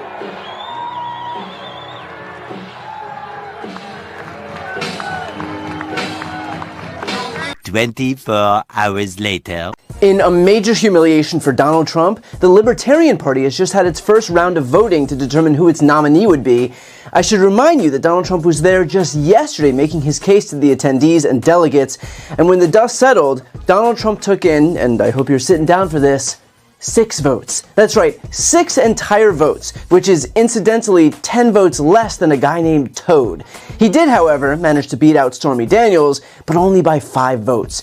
So if you're in the Libertarian Party, get ready for Donald Trump to accuse you of collusion with Venezuela's fallen president, Hugo Chavez. Now, Trump's poor showing is probably why one delegate then stood up and asked this. Please state your name. Jeff Coleman, Missouri delegate, first time, long time, with a request for information. Thank you. Did this body grab a former president by the pussy last night? Sit down. It's completely out of order. No. Yeah, not great if you're Donald Trump. Writing, the reason I didn't file paperwork for the Libertarian nomination, which I would have absolutely gotten if I wanted it, as everyone could tell by the enthusiasm of the crowd last night, was the fact that as the Republican nominee, I am not allowed to have the nomination of another party. And he's right that he couldn't be the nominee for two parties, but that's not why he lost. He lost because the attendees and delegates didn't like him. All right, so there we go. MD, what did you think of Trump's libertarian clash? So yeah, I said it last night. I'm gonna say it again here. I believe this was the best and worst Trump speech of this election cycle. Point blank. Period. What he was able to do, or the lack thereof, versus what the libertarians were able to do was astounding to me. In the sense that he was able to like just confidently and arrogantly outright lie to a whole group of people, and that's what he did. He did it flawlessly. I ain't gonna sit here and like say he didn't. He did it flawlessly. But for everything that the libertarians stand on, he said, slivers of what they wanted to hear, and at the same time he demeaned them, which is, hey, only Trump can do something like that. To tell them that, hey, look, vote for me or continue to get 3%. Like, hey, man, Trump might be heel of the year. Heel of the year is what he might be, for him to say that. Now, so here's the thing, and I failed to mention this last night. So the same way that you have dissension in the Republican Party, you also have it in the Libertarian Party. So the lady that was up there, that was the chairman, she's part of what they call the Mises Caucus. The Mises Caucus is like the right wing, wing, I guess the right wing of the Libertarian Party. They were the ones that actually invited Trump to the conference. They a lot of their policy aligned with extreme right wing policy. That's what it was. That's the part that they don't tell you about with the Mises Caucus. Mainstream libertarians not going for none of that. A couple of things that he said that stood out to me, and again I mentioned this last night. First of all, he talked about commuting the sentence of that guy Ross Ulbricht, which everybody had to sign, talking about free Ross. They were talking about Ross Ulbricht. This dude was a dark web pirate, selling drugs, murder for hire, and body parts and organs on the dark web. This is why I say, in no way, shape, or form can I rock with the Libertarian Party. I just can't do it. Do I have some libertarian views? Yeah. But I would never in my life associate myself with They are crazy. I said they the ECW of politics is what they are. They're just all over the place. I can't do it. So some of these stances are so extreme where it just don't make any sense. Ross Ulbricht was a scumbag. That's what he was. And for them to think that his rights are being violated some type of way is baffling to me. You know what I'm saying? But again, a lot of them people think that if you own a private company, you should be able to discriminate. Hell, some of them are so extreme as to go and say slavery because we would consider property was okay. You know what I'm saying? These are the people that you're dealing with. It's hard to facilitate a conversation between Trump and the libertarians when both of them are extreme in their own right. You know what I'm saying? Another thing that he said, he talked about the border, and you can't be what did he say? Oh, you can't have free trade if your border's not open. Trump is so stupid that he don't even understand the principles of libertarianism. Libertarians believe we should be able to go wherever the hell we want to go. There shouldn't be no borders at all. You know what I'm saying? So that lets you know Trump just speaking at the end of the day. He's just talking outside his neck. He's a populist. He doesn't understand the people in which he's speaking with, unless they're a part of the cult. That's just what it is. So, that's my take on it. It was entertaining. It was definitely entertaining. And like I said, I give him kudos on the simple fact that he had the balls enough to go up there and do it. And do it eloquently, might I add. But hey, it is what it is. Yeah, I mean, he did it, but it seems like to me, it for someone that is we're being forced down our throat that the polling says, oh, he's gonna win and he has the lead and all of this and blah blah blah. But you see this guy hustling to try to pick up any little vote, every little vote that he could find. And then when you dig into the numbers and you look at these polls, this so-called lead is usually by 1 or by 2. At the most I've ever seen is 4. And I haven't seen it by 4 in months. So Right. that's panicking him that he's pandering to blacks, pandering to Latinos, but mainly black. I mean, he went on a blackety black tour the last several months. And now he's gone to the doorsteps of libertarians. And these are all areas that, quite frankly, he doesn't like to really deal with. Now, if he's dealing with that, that means there's something he's trying to make up for. Because he loves his regular conditioned crowd that just goes along with everything he says. But now he's even trying to ramp that down, and he's showing up in places like circuses and parades and things that already have a built-in crowd because it costs too much for those rallies that he's doing. So there's money in question. There's lack of enthusiasm by his own followers, which there's a video. I'm going to debut a new segment here. When the MAGA turns, we'll get into that in a moment. And it just signals that there's something awry here. So him battling that crowd, I don't think it was like, I'm so tough, I can do anything to show that I am strong enough of a politician to deal with circumstances that are not in my favor. It's less about that and more about, oh my God, my polling is really showing this weakness, that weakness, that weakness.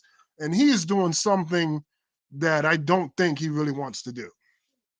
Yeah, I don't disagree with that aspect of it.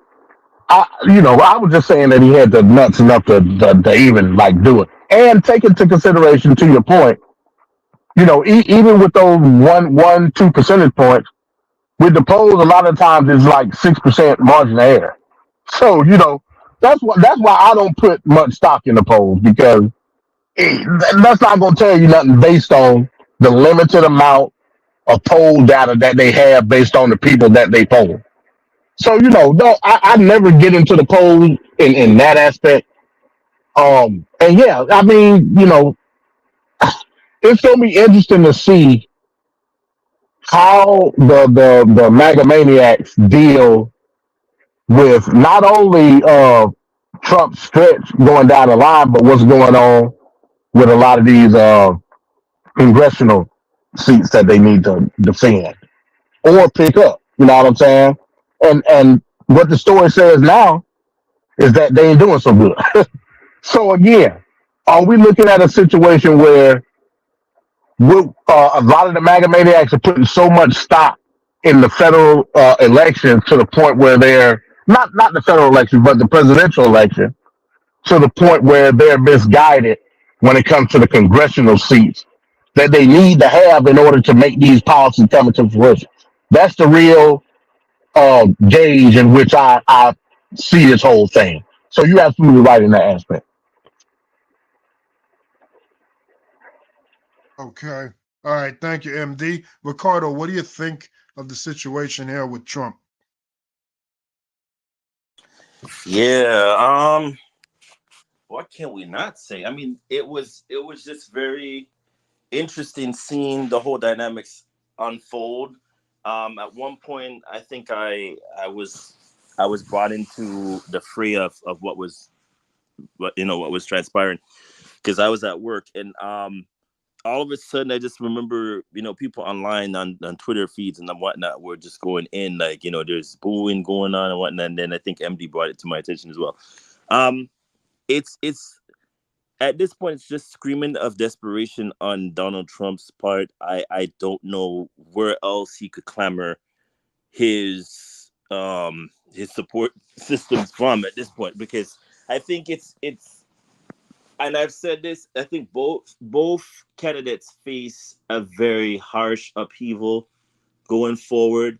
On one hand, you have Biden with this whole situation with Israel, and no matter how much he pushes the narrative of, is Israel is the victim here, it's not going to work. It's just, I think in the age of which we live in, where information is so privy to us at the second of breaking news, we could see everything in real time. And if you don't believe me, remember when Osama bin Laden was killed, how quick that came out. Like, everybody was just like, wait, what's going on? And it was just like in a flash. Obama came out and did his whole speech, and it was done. That's what I'm talking about. Like, we are at an age or a point in time where everything is just accessible. It's not in the 90s where you could say Desert Storm rolled in or whatnot, and you could manipulate the stories. It's just not going to work. So on one hand, Uncle Joe is a problem because he has the whole, Israeli thing going on, and he's trying to spin a narrative, it won't work. And on the other hand, you have Donald Trump with his consistent line, and it's baffling that he will even go on stage and even still try to do the line, and it just doesn't work in his favor. We have too much people that are smarter than you even give them credit for. But I digress. The Megamaniacs, I'm waiting to see when they're going to turn. I don't know if we're going to see it just yet, but I know it's coming up. At some point in time, he's going to overpromise, and I just don't think the overpromising is going to work with the group because, again, there's only so much they could put up with before they go, all right, well, I equate it to like Scar in Lion King when, he said, oh, those damn hyenas in it, it was their fault. And they end up turning on him. I wouldn't be surprised that will come at some point in time, but not now. It's too early. I grabbed my popcorn. It's already heated. I already grabbed the popcorn. It's heated. It just need the butter on it. And I'm just going to start eating bits and pieces out of it. That's the stage that we're at. I'm surprised Vac hadn't put up the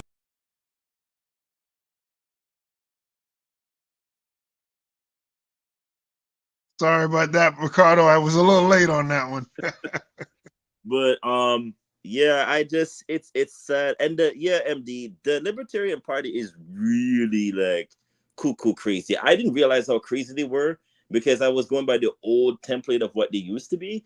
But they are really staunchly like nuts. Like the things that they even support at this point in time, I'm like, I might have libertarian views, but the party I do not support. It's just, y'all are just crazy. Like and the two hand in hand, DT and them, it just wouldn't have worked. It's like mixing oil with water. It wouldn't have worked in either case. But again, he tried to spin the narrative of, if they wanted to pick me, no, sir, they didn't want you, period. They literally told you ahead of time, ahead of schedule that they weren't going to pick you. So I don't know why you even went to begin with. It's just like, it's dumb. But desperate times calls for desperation. He's really, really desperate. I also want to echo MD's sentiments. I do not trust the polls. I haven't trusted the polls since the whole Hillary and Donald Trump fiasco where they were all going ham on, she's going to hit the glass ceiling. And as the night progressed, we were like, well, wait a minute. The polls were saying one thing, but then the results are showing another. What is going on here? Are we seeing the right thing? I don't trust the polls anymore. I think people are making up stuff as they go along.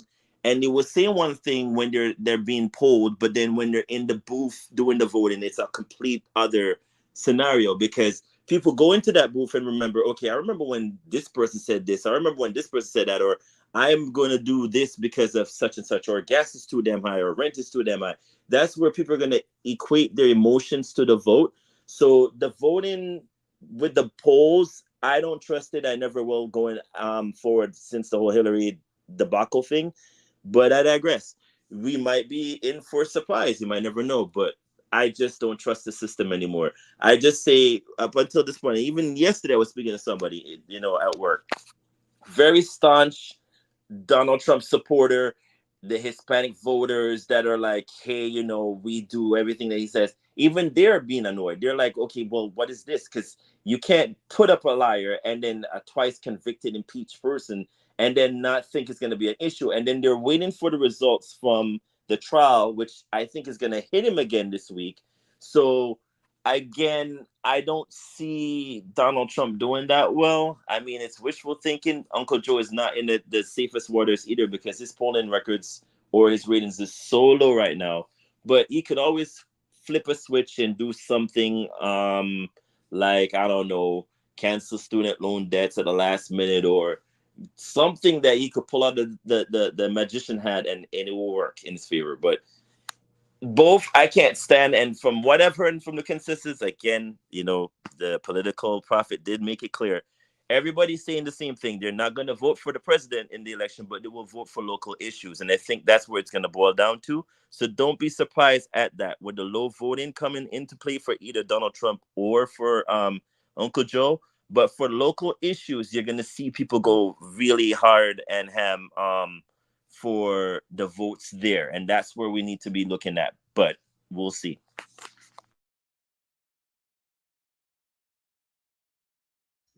All right, thanks, Ricardo. Jeremy, anything to add before we go into the next segment? I just, these gentlemen that are running for office, they're basically thieves and liars. I mean, what else are we to expect from them? That's like asking a duck to roar. It's just not going to happen. You can put whoever you want up there. It keeps the same thing keeps happening.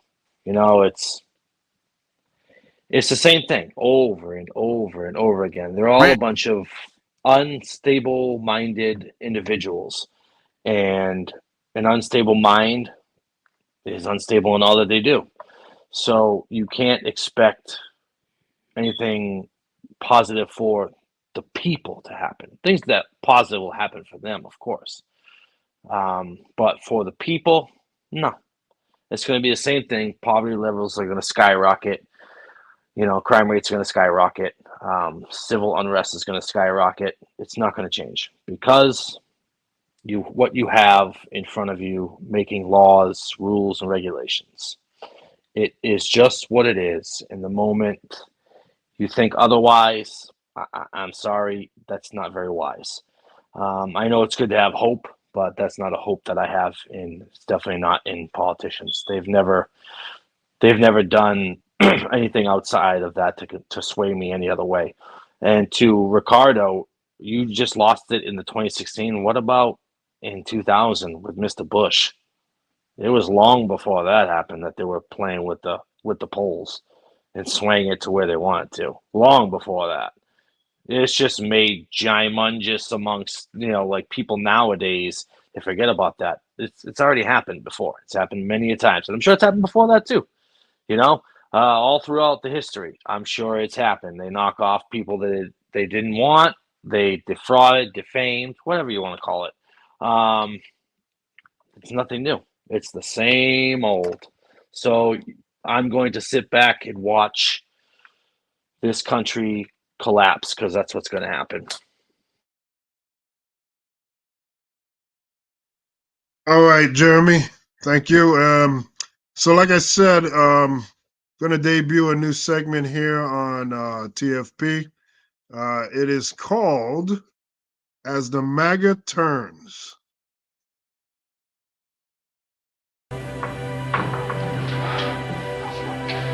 I know this is awkward for you, Allie, but it doesn't change the way I feel. Please come back to the yacht with me.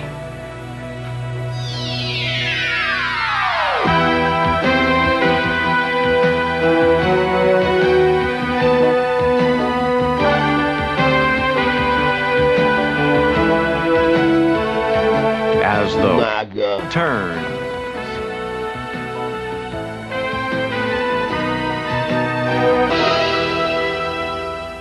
Turns to shit, okay? It's true.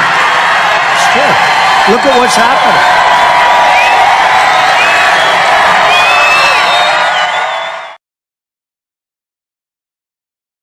I have I have been proud to be a Republican, but today I'm almost embarrassed to say that I'm a Republican because of where the party has gone. Trump is transforming the moral character of the Republican Party into something that is quite honestly morally despicable. It pains me that the Republican Party is not the party that I grew up with. The Republican Party has become a cult, and I like to call it, we have Democrats, we have Republicans, and we have maggots, the Make America Great Again Trumpkins. The Republican Party no longer is a Republican Party. It's a Trump party. And I would love to see the Republican Party come back in its full glory in the Reagan years. The saddest thing about Trump is that the whole Republican Party has now backed him up, even to the point where you get Elise Stefanik saying that Mike Pence's decision was the wrong one. So like many people, I'm a man without a party right now. The Republican Party no longer was centered on the values I cared about, but it was instead centered around Donald Trump in a way that still I find somewhat baffling. This is not the Republican Party that I want to be a part of if this is how it's going to be. If this continues on, I'll probably end up going independent. I do not understand the Republican Party in that they continue to support him, with the exception of just a few handful of people. The GOP party, or the Republican Party that I thought I was a part of, was represented by what is best for America, not what is political best for me. We find that the majority, the preponderance of Republican candidates put political winning over principle. And I find that very distasteful and feel like I'm betrayed and lied to by the current Republican Party. I'm a Republican. I used to watch Fox News, but something was happening at the beginning of the year where I felt like, oh my gosh, the RNC is getting hijacked. This is not my RNC. This is not my Republican Party. And you seem to be a platform of propaganda or whatever Trump wants you to say. I voted for Nikki Haley. And then, when I was barred, it's like, where do I go? The Republican Party today is nothing like what I grew up with. And honestly, the people that are in control today, all they want is power. And they want to hold on to power for as long as they can. I don't know if it's to reshape our country or for their personal gain, but they seem hell-bent on changing the way we live in this country. I really don't feel the leadership of the Republican Party today represents the same values that Ronald Reagan did. I have to consider the person of Donald Trump as being someone that is detrimental to the vision of the founding fathers. I have to really consider the fact that if there is a candidate that does not stand for all Americans, then how can that person really make America great? Therefore, I will not be voting for Donald Trump in the 2024 election. The GOP party is now fomenting distrust and hatred. It used to be, and the party that I grew up in was the defender of morals and ethics and good governance. And where did all that go? It is a huge concern to me. I'm all for draining the swamp, but when we just turn it into a stinking cesspool, that is not how I want to live. It's absolutely disgusting to me that the Republican Party would endorse and would be proposing Donald Trump again as the leader of the party. I mean, he is the leader of the Republican Party right now. And it is so embarrassing to me as a lifelong Republican. I can't even believe it. It makes me want to walk away. I had voted in every election since 2008 that I possibly could. And every time I voted for Republican. I cannot see myself voting for them anytime soon. I cannot vote for a group that hates on women, hates on people because of race, creed, nationality, sexual orientation, ethnicity, religion, any of that. In the current format that the Republican Party currently is in, I don't see myself voting for them anytime soon. I will not vote for any Republican moving forward, because in order to be a leader in the Republican Party, you must swear true faith and allegiance to the former president. And in my opinion, that is not a democracy. A tender-hearted woman saw a poor, half-frozen snake. His pretty colored skin had been all frosted with the dew. Poor thing, she sighed. Donald Trump was speaking on Saturday in Wildwood, New Jersey, and you see it right there that the MAGA supporters who attended this event started leaving in the middle of Donald Trump's speech. How humiliating, how embarrassing. The crowd began thinning. People began walking back to the boardwalk while Donald Trump was ranting and raving like a lunatic. Trump is claiming during the speech that he hasn't noticed anybody leaving. Projection much here. We see people also leaving in the front seating section as well. Even people in the front are leaving. Here, play this video. Has ever seen in all its history.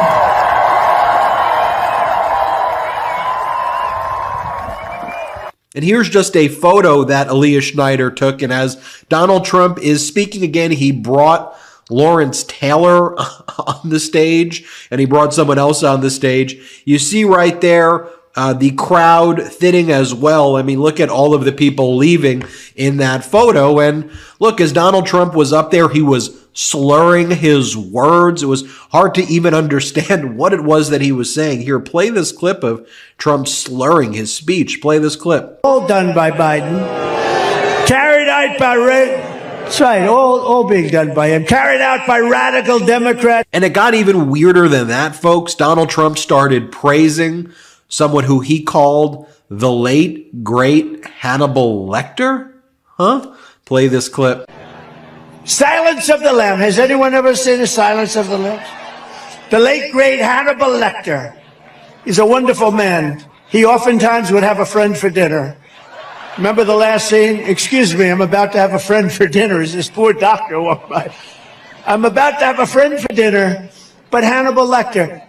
Congratulations, the late, great Hannibal Lecter. We have people that are being released into our country that we don't want in our country.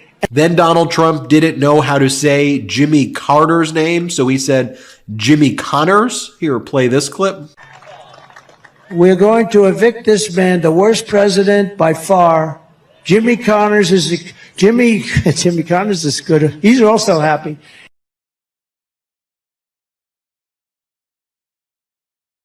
All right. There you go, the video there. MD, what's your thoughts on what you saw? I mean, so it goes back to the point that we was making in the last segment. How much of a boost or what how much of a decrease in popularism, because at the end of the day, that's what it is. You know, he's a popular guy. How much is he able to sustain it at the end of the day? And you know, some would argue the answer is no. Dealing with the Midas Touch segment, I know what that video was. You got that from I think it's Republicans Against Trump. That's where you got that video from, man. Yep. Yeah, I'm subscribed to him. So it's the Never Trumpers are going to continue to be who they are. And let me say this while I'm thinking of it, talking about the Never Trumpers. Nikki Haley, I'm disappointed in you. Yep. I am disappointed. You let the Never Trumpers down. You let me down, Nikki Haley. You let me down. You bent the knee because you trying to save what you believe is a future within the Republican Party. But if you all you had to do was stand fast, hold the line is all you had to do, and I guarantee you, in 2028, your position was going to be there, but you couldn't do it. You just couldn't do it. Some people were looking at you to be the next face of the GOP, and you crumbled under pressure. Sad, shameful. Now, some people are calling that an endorsement. I won't go that far. But all you had to do was just stay silent. That's all you had to do. It had been working. Upwards of 20% each primary. Those people in that video are the ones that were supporting you, and that's what they're supposed to do. So I would urge Biden to take advantage of the opportunity from a political standpoint. Biden's gonna have to come out with a strategy that's gonna cater to the hearts and minds of these never Trumpers. He gotta do it. Because as it stands right now, and I'd like to say I don't know what the rest of the same as it stands right now, you in bad shape, Biden, from a foreign policy standpoint, bad shape. So I would argue that maybe in your best interest for you to come up with a solution in terms of having a platform for these never Trumpers. Because right now they feel disenfranchised. And you know, I get it. So from that aspect, we have to take advantage from a conversation aspect of what the situation is with the rift in the Republican Party. Because those people, these are the people, and you know, Reagan is always a standpoint. Because Reagan represented that conservative ideal of republicanism. That currently at this stand, I don't care what all these MAGA maniacs say about family values. Just listen, conservatism is dead. The only people, hey, Ricardo killing me with the switching of the avatar. Hey, listen, the only people that stand a chance to save conservatism are those never Trumpers. So, you know, I would urge somebody to take up the shield and the armor and go to work. So that's what I say about that. Okay, Ricardo, what do you think about Trump's popularity issue per se? This is his third time running for president, and at this point, it should be diminishing returns. What do you think here? I'm going to start off by saying, MD, you know you love my hat. Make butts real again. Starting a campaign because I'm sick. I'm sick and tired, I tells you, of the BBL crew. They get on my nerves. So all natural all the way. But yeah, with Trump now, I think it's a long time coming. I think it was the disenfranchised people who were so I guess upset with the idea that, you know, liberals took in Obama's mantra and the country was changing too fast for them, and the hierarchy and the you know the everything you could think of all mixed up in one. And he came to play and they were like, okay, well, we have a scapegoat, so we might as well just use him. So they pitched him and pushed him forward, and no one took him seriously. And then here we are, you know, years later. Let's not forget he's a twice impeached president. No other president in history was ever impeached like how Donald Trump was impeached. And now is in the stages of being, you know, I doubt we're going to see him being jailed, but if he does, he'll probably get probation or something, but he will not be walking off there scotch-free. That's the worst case scenario for the Democratic Party, is to see him walk away without nothing sticking to him. But his popularity would have been waning anyways, because he's just, this man continuously lies. Like, he just comes up with a whole bunch of narratives and stories that don't make sense. And I won 29 golf, you know, championships in my lifetime. Like, sir, you're not even Tiger Woods. Like, what are you talking about? Like, which golf course are you doing all this championship stuff? Is this Acme Golf Championships, or like you remember in the back of the day they have the Acme illusion, aspect of anything, Acme University, all of that stuff. Is this where you're winning stuff at? Like, he comes up and he inflates everything he talks about. I'm a billionaire. I have this. And he brags and he's so egotistical. At some point in time, sir, people are just going to be like putting two and two together and go, where are you getting your facts from? Like, the alternative facts don't make sense. What you're saying don't make sense. Next thing you know, you're going to say, I met Jesus like 2 days ago and he spoke to me and he said I was going to do so and so. Like, nothing you say makes sense, sir. But it's always the sheeps, the gullibles, the people that have nothing to do with their time, like the ones that take their hard working money to go help support his campaign. Again, people, if this man told you he was a billionaire, why are you taking your hard-earned money to help fund his campaign? Let him pay for it. Like, I don't understand the logic. And like, my mom taught me well, why are you, as a hardworking person, taking your hard-earned money to go help facilitate somebody else? Let them pay for it. He's rich already, isn't he? What are you're not in the same stature as he is. So why are you paying for him? But I digress, because people want something to believe in. People want to be a part of a tribe, a mob mentality, and all of this. At some point in time, the Tea Party fell behind. Everything predating them fell behind too. The MAGA crowd at some point in time is just gonna just fizzle into oblivion. Now, what I want to see, and again, I'm setting this up for Vancat to like put out the popcorn avatar here, is what happens when election night comes and it's called that, Uncle Joe wins again.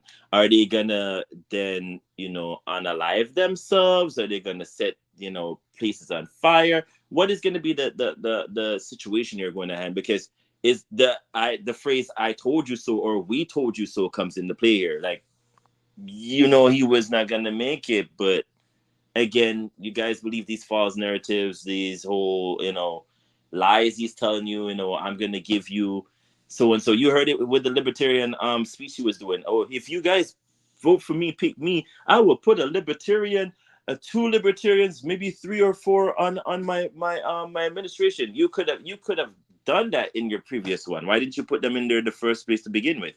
But I digress, because you scream desperation at this point. You're gonna say any and everything at this point to win. And another point I wanted to bring up, I hate the phrase to say this to MD. I told you so with Nikki Haley. I told you she was flip-floppy. That was my main issue with her from the get-go. She just flip-flops. Now today she signed some missile that eventually is going to kill some Palestinian family, if not a child of some sort. And then she's going to come up tomorrow and say, oh, but I didn't know that when I signed the missile that, the United States helped fund, the Iron Dome with, I just signed it because they told me to do it on spot. Lady, what are you doing? Like, you could have toed the line so easily and you decided to give him an endorsement, even though you said it's not. It falls short of. But what are you doing? Like, this was my main issue with her to begin with. She just flip-flops and she just doesn't know whether or not she wants to be in his camp or out of his camp. You had it easy, Nikki. You could have literally become the 2028 candidate, but we digress again. You guys don't have a backbone. These people that are following him, like the Viveks, the Marjorie Taylor Greens, they're all just in it for something. As for what he's promising them, probably the golden calf at this point, I would never know. But I would love to know what happens when it's all said and done and, the day after election, and we all know what's going to be going forward from there. Do they have a job? Do they then scream that they want to be doing books like Spicer and the rest of them that were in there? You're going to go and dance with the stars? What are you guys going to be doing? Because this man has promised you the world and 9 yards, and what does he have to show for it? But he's a billionaire, so I digress. Do y'all, baby. Do you, baby. Do you. All right, Jeremy, anything else to add to that? Yes. So the golden calf has been since the beginning and the foundation of this country, but we won't go down that route. And as far as both of these politicians, you have the iron fist with the velvet glove, and then you just have the iron fist. It's the same thing. One is just milder speeching. The other one's just boastful, arrogant, prideful. Let you know where he's at. Either way you go, you're getting the same thing. I've been saying it since I first got on this platform, and I'm going to continue to say it. You are voting for the same monster. You're voting for the same monster because the same outcome is desired by both parties. The utter destruction of the people. It is we, the corporation, by the corporation, and of the corporation. It is not the people. The illusion that is the people is that, and it's an illusion. There is no power because they still pass laws that most people don't agree with. So at the end of the day, I'm going to sit back and watch everything unfold, and it's going to continuously get worse. I'm going to say it again. It's going to continuously get worse. It is never going to get better because you have liars, thieves, and people who are greedy, filthy dogs running it all. And they are not for you. They're not for me. They're not for anybody. Let's just keep it real. They're not for anybody. They don't care about you. They care less if your baby's starving in the streets. They'll walk right over. And that's what they do every day by the stupid nonsense that they fight over. They don't fight over real issues. They fight over vague, fictitious foolishness. That's what they fight over. You're not fighting for us. You're not for us. Let's be real. And the people need to wake up to that. They need to understand that. And they really, really, really need to rethink what they want and how to go about it. And I will leave it like that. All right. Thanks, Jeremy. All right. For this next segment, want to go and revisit Marjorie Taylor Greene's blow up on Capitol Hill. Let's take a look at that video. That was a big viral moment in politics. So let's see what the panel has to say about this one. Do you know what we're here for? You know we're here about just AG. I don't think you know what you're here for. Well, you the one talking about. I think your fake eyelashes are messing up. No, what you're ain't reading. nothing. Hold on. Listen. Order. Mr. Chairman, That's beneath would even you your please regain order of your committee. Order. I do have a point of order, and I would like to move to take down Ms. Greene's words. That is absolutely unacceptable. How dare you attack the physical appearance of another person? Are your feelings hurt? Her words down. Aw. Oh, girl, baby girl. Oh, really? Don't even play. Baby girl? I don't think we are going to move, and we're going to take your words down. I second that motion. So, you agree to strike your words? Yeah. Okay. Ms. Greene agrees to strike her words. I believe she Chair needs to apologize. recognizes No. Mr. Perry. Okay, hold on. Then after Mr. Perry's going to be recognized, then Ms. Green I'm not has 4 minutes and apologizing. 21 Well, seconds. then you're not striking your words. I am You're not apologizing. Now let's go. Come on, guys. It's me. Ms. Crockett. I'm just curious, just to better understand your ruling. If someone on this committee then starts talking about somebody's bleach blonde, bad built butch body, that would not be engaging in personalities. Big boobs. What? A what now? Well, maybe it's just because you're ugly. Ugly? Don't do it. Don't do it.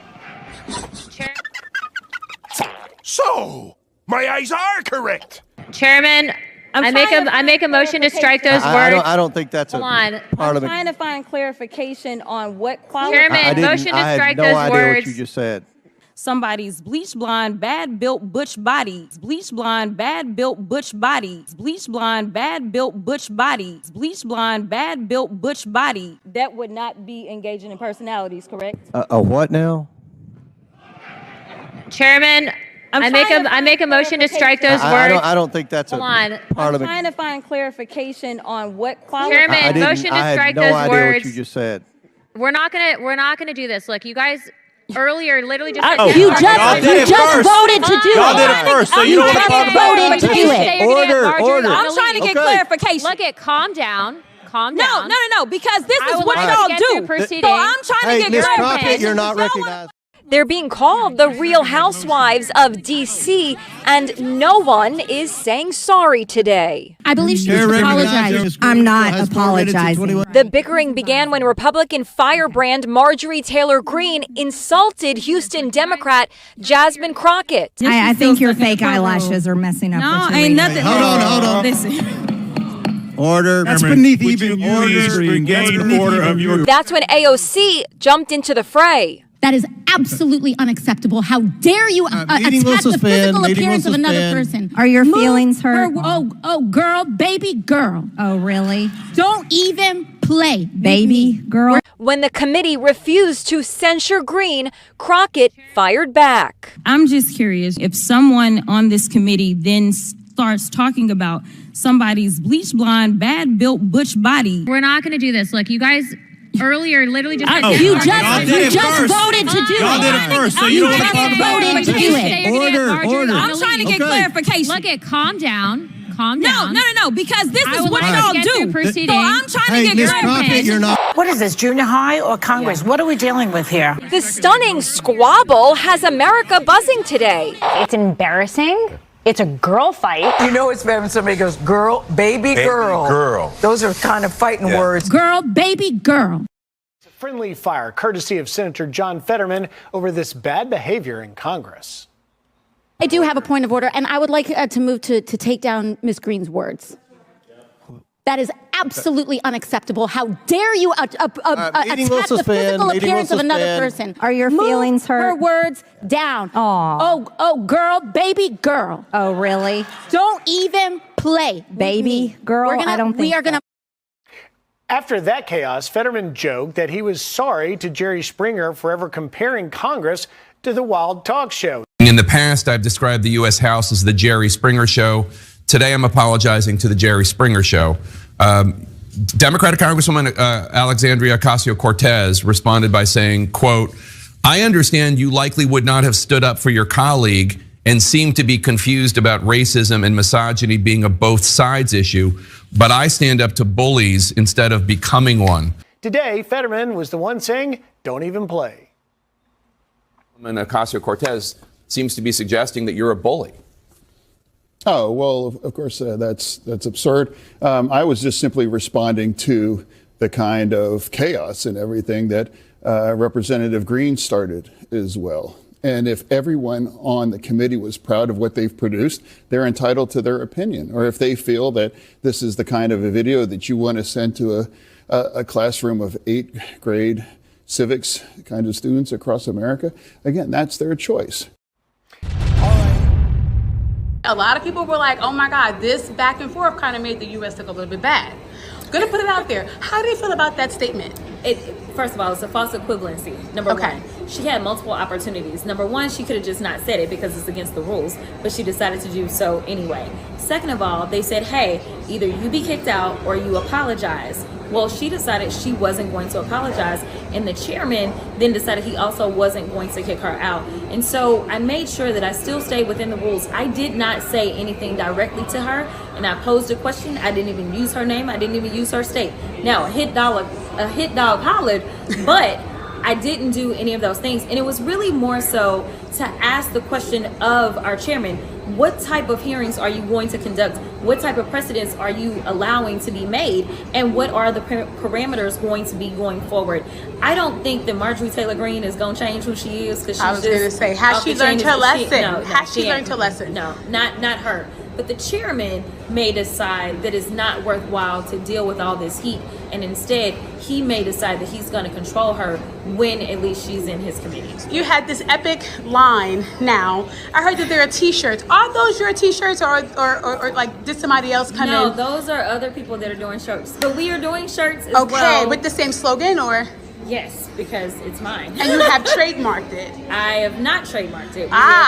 We've submitted for a trademark for it. Okay, because good. we want to make sure that something good comes out of this. So what do you say to the bootleggers?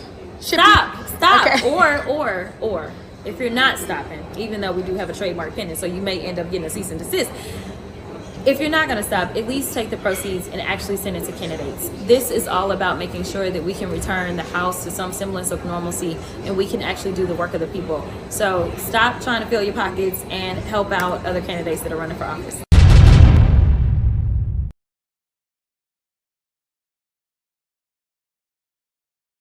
All right, we're back here. I just got to say, Daniel Price is just on. It's just on fire in the comment section, man. I mean, he says after that, Teddy Long came out and announced a 6 Congresswoman tag team match. Holla, holla. So, Ricardo, what do you think about the whole blow up there with Marjorie Taylor Greene, who seems to always be in some kind of petty confrontation? Lord, that was, when I tell you that was the most trending thing the day after it came out. A couple of points that I wanted to bring up during that whole exchange with MTG and OSC and that random old dude that's like, they're like, wait, what now? Like, if you don't know how to keep up with the current affairs of today, sir, you shouldn't be on the panel. Like, if you're seeing the exchange, and who was moderating that whole thing? Shame on you to not have, put down the whole exchange to begin with. That's what your job is to do, is to moderate, is to keep things in order. I don't understand why it went that long without somebody intervening, stepping in and say something. With that being stated, Marjorie Taylor, with her whole thing to begin with, when she tried to insult, and I don't understand the other stance of her to begin with as well. You insult another female, which you know was gonna go down the should I even swear? Screw it. The shit pile at that particular point. The you did it to a black woman. Do you not have that much sense, Marjorie Taylor Greene? You knew she was gonna hit you back with the read, and if you don't know what a read is, or the shade, if you don't know what a shade is basically somebody's gonna come back at you, but they're gonna come back to you with a fiercer comment, which you won't even see it coming from a mile, which is what the representative did.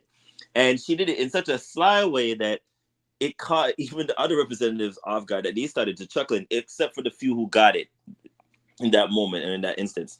But Marjorie Taylor Greene, do not then complain and then say something else. It's the passive aggressiveness that gets me every time. And I hope people understand during that exchange. It's something I always see all the time, even with me when I'm at work. Do not come for me unless I send for you. Or the famous saying from that song, from that rapper, try Jesus, but don't try me.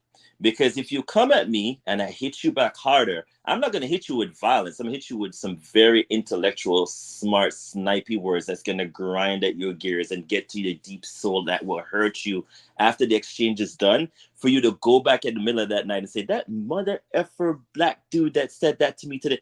That's the type of person that I am. That will hit you with it, and I do it at work all the time.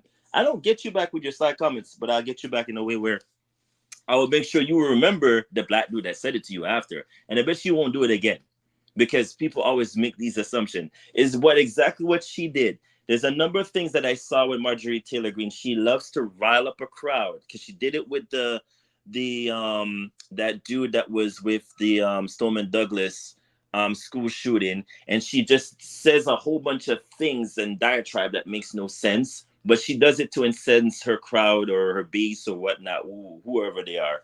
Because MD says they're like particular out there in Georgia.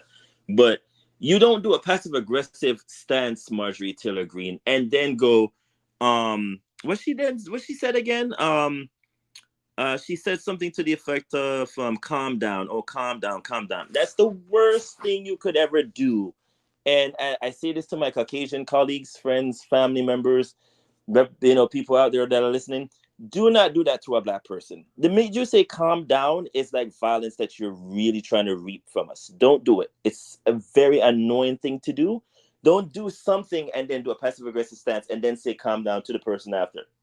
It doesn't fly. It's one of those things that incite violence in a very harsh way. So I'm glad when she hit her with the comment that she made, it really hit a nerve, because if she wasn't upset about it, she wouldn't have done a video the day afterwards talking about, oh, I exercise, and this is why they could call me a beach blonde, bad built butch body.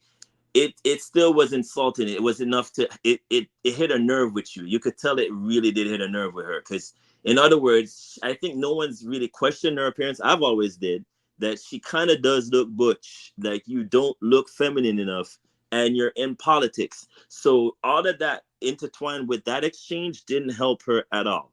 Now, some people might say, hey, it might, rile up her base and blah blah blah. Who gives a damn? All the things that we're saying about you, Marjorie Taylor, MTG, between the space lasers and you're talking bad about the Stoneman Douglas school shooting event, which happened close to me, by the way. It was really a traumatic day to begin with. That's a whole nother story. But when you do stuff like that, ma'am, you can't help but think that there's going to be some kind of cause and effect, casual play that's going to happen with you. And don't be surprised when people come after you and then you go, and don't do, and I hate when people do this as well, don't cry wolf and do the victim card thing. It's another annoyance. It's almost like being a Karen in the moment. And she's infamous for being a Karen for me in politics. You do certain things and then you complain about it afterwards. Don't do that. It's either gonna step your foot in the doo-doo and then wipe it off, or step in it and just say, hey, I stepped in it. It's my fault. It stinks. It reeks. But hey, I stepped in it. Don't just flip-flop. And that's what I'm seeing with you, Marjorie Taylor Greene. It's not a good look.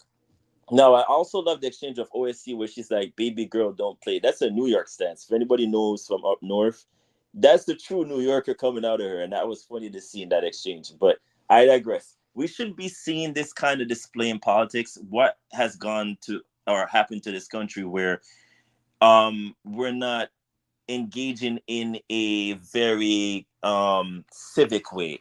It's very ghetto, to begin with. Like, we shouldn't be doing this kind of exchange with the taxpayers' money. Like, we could do better.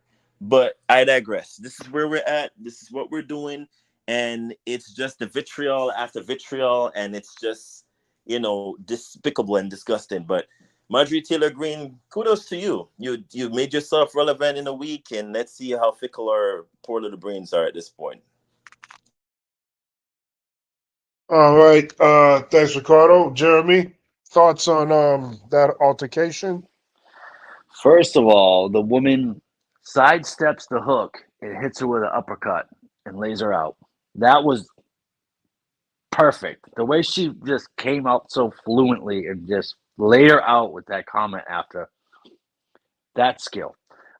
Skill's not for the political spectrum, no, but nevertheless, props to the trash talk. I can appreciate somebody hitting somebody back with it when somebody comes at you with it. I mean, regardless, they should have stopped it, like Ricardo said, when Marjorie Taylor Greene, whatever her name is, said the first comment. I agree 100% because I don't fault the other woman for coming back. Could she have handled it better? Of course, but at the same time, in reality, that's to be expected. I mean, you're on a stage and it's recorded, and you're gonna sit here and take a private shot at somebody when you're talking about politics. You kind of get what you deserve at that point.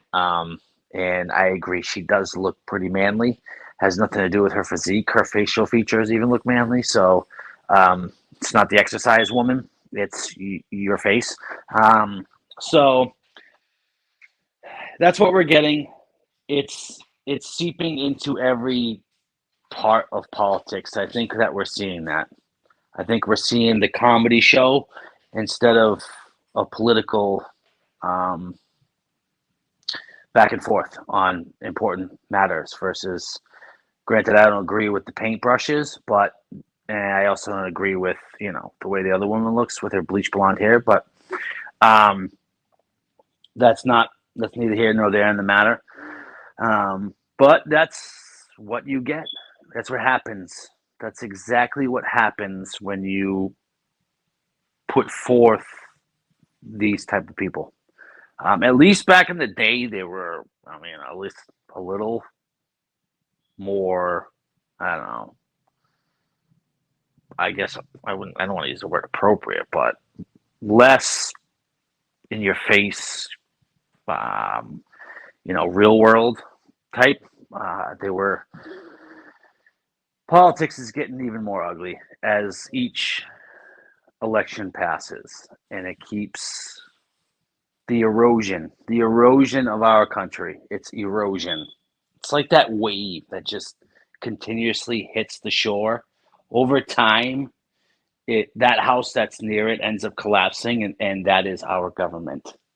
The waves are hitting it, and it's going to collapse because of this psychotic, ridiculously stupid behavior and childish actions that we have from our politicians. And that's just what you get. It's going to, as in Mr. Others would say, watch it burn. It's going to burn, and it's going to calm down really hard. So I guess enjoy it while you can.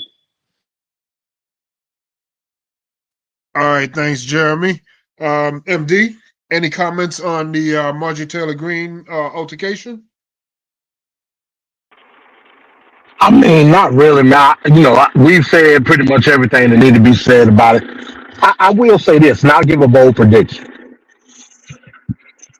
Marjorie Taylor Greene, yes, she's still in tune with that whole MAGA ideology and defending Trump, this, that, and the third. But I think she's looking at the long game. Me personally, I believe that Marjorie Taylor Greene, at some point, depending on the way the election goes this year, may separate herself, not necessarily from the ideology, but from the pack, so to speak.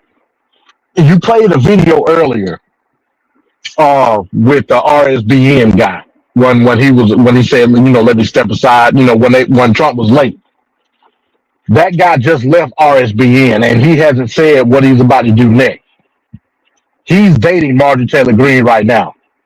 On top of that, you also have the odd relationship between Marjorie Taylor Greene and Steve Bannon. I believe, now this is me personally, I believe that she's setting up not necessarily a coup, I wouldn't call it that, but she's setting up some type of divergent wing of that MAGA cult to put herself in a more favorable position. If you notice a lot of the stuff that's going on with her, the moves that she's trying to make with the whole ousting of Mike Johnson and all that, which mainline MAGA cultures didn't agree with. Keep that in mind. I believe that from a political standpoint, she's trying to make sure that she positions herself in a favorable position, like I said before, in the, I guess you could say, in the wake of the possibility of Trump not being elected. So just keep that in mind. As far as Jasmine Crockett, hey, she's fine. I ain't gonna front on that.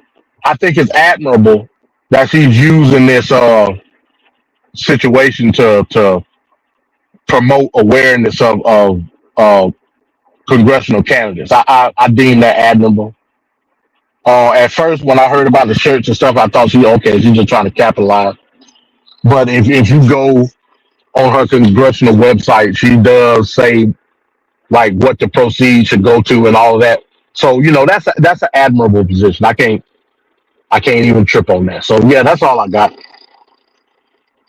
Just remember I said that about MTG if it happened. I'm the political prophet. Tape machines are rolling.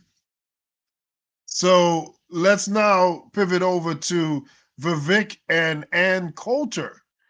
And this happened a few weeks ago. We didn't get to comment on it. So here we go. I, too, am a fan of yours. I'm going to make a point of disagreeing with you so that it will be fun. You are so bright and articulate, and I guess I can call you articulate since you're not an American black. Can't say that about them. That's derogatory. And that was a great opening segment. Lots of things to talk about there. Oh, and I agreed with many, many things you said during, in fact, probably more than most other candidates when you were running for president. But I still would not have voted for you because you're an Indian. We'll get back to that. Vivek responded on X, writing, quote, Ann Coulter told me flat out to my face that she couldn't vote for me because you're an Indian, even though she agreed with me more than most other candidates. I disagree with her, but respect she had the guts to speak her mind. It was a riveting hour. Many took issue with Vivek's. Journalist Zed Jelani wrote on X, quote, okay, what level of simp is Vivek on here that he's like, well, she absolutely hates me for my ethnicity, but I really respect her. Journalist and CEO of Zato News wrote, quote, you respect that she was openly and crudely racist to your face? Sheesh, the things that brown folks will do to be accepted by the white supremacy wing of the GOP. That was Mehdi Hassan. And co-founder of Based Politics, Brad Palumbo, wrote, so Ann Coulter is just racist and you don't even stand up for yourself in the face of blatant racism? The reason she gave is that she thinks that immigrants from other parts of the world, including India, are hostile to American values, constitutional values, including the First Amendment, the Second Amendment, free speech, and gun rights. That's what I was going to get to. The problem with that being... What? Bro, what are you talking about, man? Bro, I'm out, man. That nigga's tripping. Because during the campaign, I don't remember what exactly she said, but on numerous instances would comment on different ways in which I might not be quite qualified to be president. Of course, I disagree with hell like her on that being a criteria to be the U.S. president is her description of whether or not you're an Indian. Because her view is that in order to actually be a U.S. president, you got to be even more American, right? So you're not fully American if your parents weren't from the United States of America. If you were to say of the voters bloc, what percentage of the voter bloc agrees with her? Also telling someone to their face, I really liked you out of the Republican candidates in the primary. I think you're brilliant, but you're Indian, even though you were born in Ohio. Like, yeah, it's a cartoonish racism, right? It's a racism from like a Dave Chappelle skit, basically, where this lady's saying like you have all of the qualifications, you seem like an incredible candidate, but literally because your parents are from a place that's not America, I can't vote for you. Mind you, like nobody's actually from America. That's the thing, like outside of Native Americans or indigenous people, nobody's actually from here. So making that case it's obviously racist, but it's also very stupid. Now, I wanted to make sure that I understood, because I didn't follow this whole controversy you've had with this Vivek Ramaswamy comment. And I kept saying to my team, I said, did she actually say this? And they said, yeah, she's not denying it. Because you're an Indian. Was that a joke? No, I explained it for the next hour, I guess. I mean, I've said it a million times. I think immigrants should wait a few generations before telling us what to do. I'm only talking about president here. We're the freest country in the world. I mean, look at what they're doing on speech in Great Britain right now, the mother country. We are our right to bear arms, our free speech rules. So you stand by it? Yeah, I said I'd vote for his kids. But you stand by the comment that no regrets. And we have a very unusual country, and also, well, I'm summarizing what I said in greater length. I mean, there's a reason the founders wanted the president to be natural born, which Ted Cruz is not. The president is different from any other position. I told him he could be Secretary of State, he could be a Supreme Court justice, he could be a governor. But for president, I think we got to wait for the third generation. Did you prepare that line? Did you no, know I I'm going to stick it to? on the spot. Come on, you didn't say I'm going to create some controversy here. If it was like being back in college, where you just make crazy bold statements and then you defend it for an hour. Right. Have you ever said something and then taken it back and said, you know what, I shouldn't have said that? No. Yeah, I don't think I've ever. I've changed my mind over time on things. Right. Ann Coulter, good to see you. Thank you. Okay, there we go. MD, what is your thoughts here on how Vivek really handled that comment from Ann Coulter? I think he was expecting it, but I don't think that he knew how to handle it from the conversation aspect of it. Vivek is one of those people, because he's not white, he tries to work, he do the workaround. He try to come up with other convenient ways of accessing his thought when it comes to nationalism, right? And at the end of the day, that's what we talk about. We talk about a nationalistic view of what an American is. And culture told you what the nationalistic American is. It's the one. It's the white Anglo-Saxon Protestant. That's what it is. Ain't nothing that you can do to change that. Point blank, period. But the issue is not the description of the nationalist. The issue is the nationalism within itself. Nationalism, and anybody that want to fight me on that, we can do it. Nationalism has never been, at any particular time in the history of America, the predominant way of thinking of Americana. It never has been. The reason I know that is based on how the bulk of the majority of the wealth and the prosperity has transferred into America. And it's never been under a nationalistic view, ever. From the beginning of this country, it came through England. They didn't like that. They went to something else. And then it came through slavery. They understood, well, a bulk of the majority of the country understood that wasn't right. They went to something else. Then it went through the exploitation of the white peasantry of Europe. Then once they got in good, then it mingled into America's economy. It went to something else. Now is immigration is the flavor of the day. So it's never been a nationalistic country. Like so that's what we have to fight. The fact that Vivek is able to come up with his own concept, what he called a libertarian view of that, which is stupid because libertarians are not national. Libertarians, if it was up to them, they'll put your ass in chains and you'll be working for them. You know what I'm saying?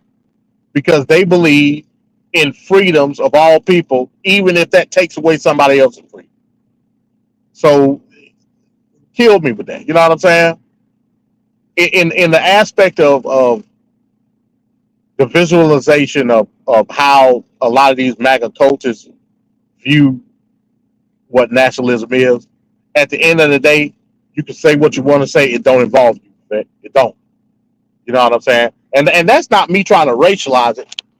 That's just me telling you as it is when it pertains to the conservative view of a lot of these people. So then you have to turn around and say, okay, how does my conservatism lie into the MAGA ideology? I would argue that with Vivek, it don't.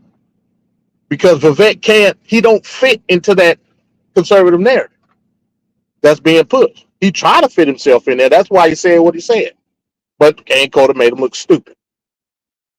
Now, do I believe, again, we said this before, do I believe that Ann Coulter believe a lot of stuff? No, I don't. I believe Ann Coulter is a troll. She's been a troll for years, for decades. She's just like to say provocative stuff because that's what said on the book. So I don't even believe what Ann Coulter said that she believed. But she understands the narrative. And that's what's most damning to Vivek. So he's just gonna have to accept that. And that's just what it is. All right, thanks, MD. Ricardo, what do you think about what Vivek just said? Or what Ann Coulter said, I should say. I was expecting more from Vivek's angle where he could have actually put her in her place and he didn't. And I think the problem that most people are having with him, and it's going to present a problem for him down the road because he doesn't comes off as somebody that will stand his ground, if that's the word that I'm looking for at this point. He's someone that is more in line or in tow of following the guard, if that makes sense. He doesn't strike me as somebody that will put his foot down and say, all right, I heard what you just said just now, but let me tell you something, woman. I'm not going to put up with what you just said. You know what I'm saying? That's unacceptable, what you just said. Now, mind you, I'm trying to be a part of y'all club. But if me being a part of your club is going to be you, low key, saying disparaging things about me or doing undertones that are like dog whistles and whatnot to try to appease like the certain cult of the crowd or the segment of the party or whatnot, y'all can miss me with that BS. And I that's what I was expecting him to say, or say that the day after. He just doubled down with but I went on the show and I respect has nothing to do with what she just said. She literally flat out just said in the segment, if I'm not mistaken, she literally just said something to the effect of they should wait a generation for what? What is he what is what would they be waiting a generation for? Like I'm confused with that narrative. Like, so is she not aware that he was born, he's an actual American citizen? Like, this is the same thing. I could even go to the point of view of when MD, correct me if I'm wrong, is it Ashgashi or Agashi, the guy that was killed in Saudi Arabia, and that whole fiasco with the Saudi prince killing an American citizen or permanent resident, and everybody was like, oh no, he's not American, he was born outside of the US. Let me make something clear to you folks that are out there. Once you're a naturalized citizen here from this country, it is the U.S. best interest and asset to go after or protect their citizens. It doesn't matter where, as long as they swore an oath to protect this country, to fight in this, because a lot of you guys that don't do civics, when you're becoming naturalized for this country, you have to sign the draft paper. That's the first thing you sign. That's the first thing I signed when I was being naturalized in this country. There's no ifs or buts about it. They made that very clear to you at the embassy. You will be drafted if there is a war tomorrow, and you don't get to say if or buts about it. You will go front of the line. And that is the first signature you sign. So when I hear people say stuff like this, where they're like, oh, but you have to wait a generation or wait 2 generations. Ma'am, he was born here. So what is he waiting on? Like, that's where I'm confused with that narrative. Like, again, these white nationalist point of views of, oh, this is what it's ought to be. The country's changing. It's almost, if I'm not mistaken, we're close to 400 million people, if not 500 million people by now. And it's I think we're supposed to be celebrating 250 years. The bicentennial is about 2 years from now, if not a year from now. I haven't looked it up, but we're coming close to it. Explain. There we go, Daniel. You know your stuff, Jamal. Khashoggi. I am baffled with this whole narrative of you're an immigrant and whatnot. It's like, once I sign an oath, or not even sign, took an oath, raise my hand and say I'm, for whatever, for this country, blah blah blah. You're naturalized. It means you're a citizen of this country. I don't get this concept of you're still an immigrant.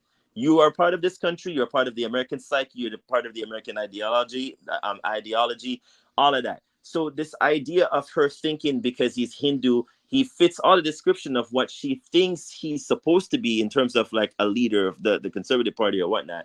But because he's Hindu, she has a problem with that. Yeah, she's really trolling the crap out of him.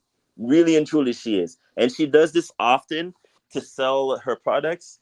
But I still, a part of me thinks it's 50-50 with her, MD. She kind of believes her words, but sometimes she kind of doesn't. It's when we get the rising out of her is when she does the doubling down, and she thinks she could use that as a way of like, oh, you see, I could poke the bear and I could get you guys a reaction. Ma'am, like, certain things you say don't make sense. And Vivek, shame on you, sir, for allowing her to get away with so much nonsense that night. I expected better from you, but again, you're spineless. You don't have a spine in you. You're kind of like the McCarthys and the rest of them that are in this damn party, where we're not sure if conservative is still alive somewhere. There should be a slither of hope somewhere, but I don't know where this Republican Party stands anymore, and that's the issue. So I've always made this clear. I'm an independent voter. I will always be an independent voter, because the last thing I want is for y'all to bombard me with your useless propaganda crap when it comes to election time. Vote liberal, vote this, vote that.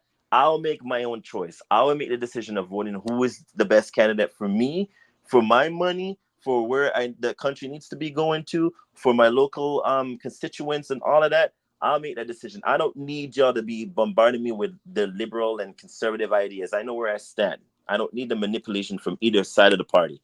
That's where it means marking yourself in the middle and you appeasing me with the votes. That's where you want to get my votes from. But again, shame on you, Vivek. We expected better. But if you're trying to be a president in the future, this ain't it. This is not it, and you're not going to get it because of what this election brought about. That's it.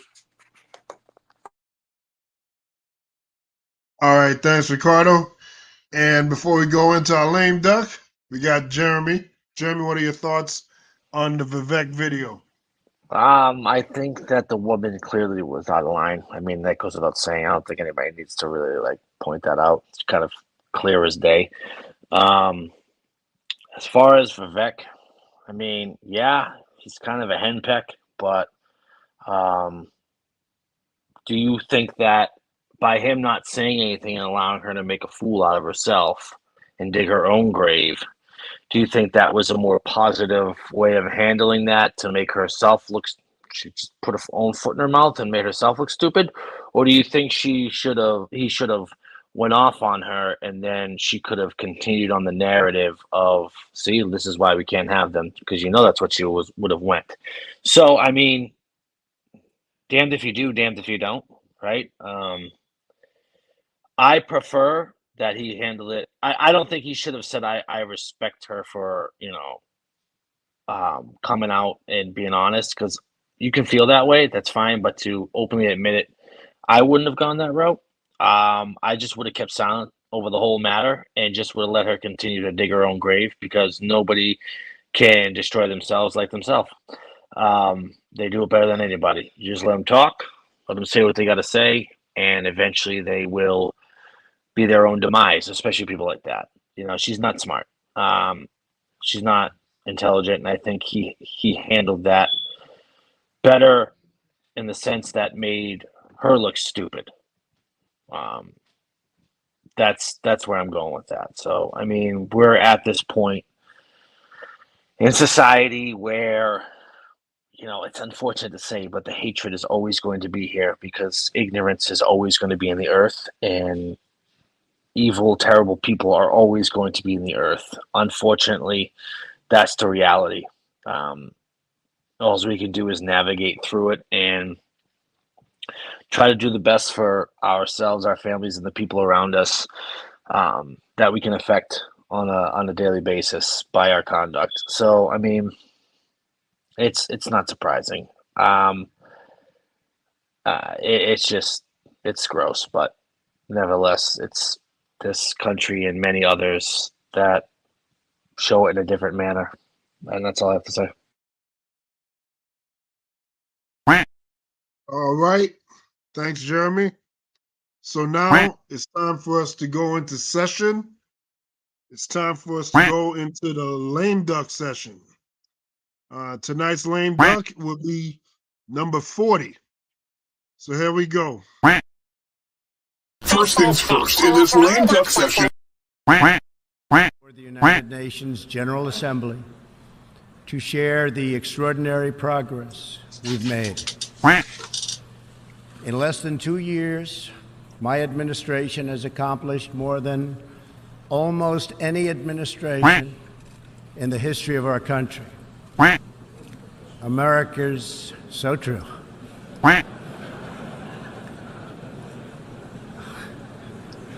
Didn't expect that reaction, but that's okay.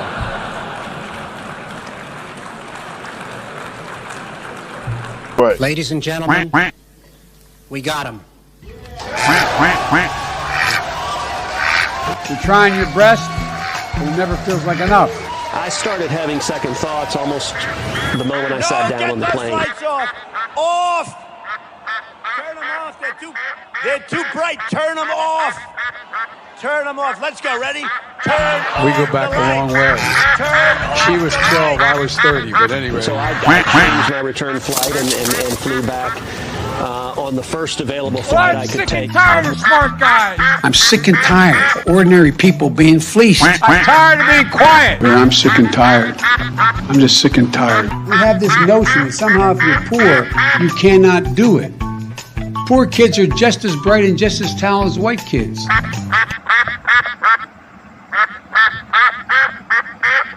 With great power comes great responsibility. These lights are so bright in my eyes that I can't see too many people out there. But I can only see the black ones. I can't see any white ones. You see?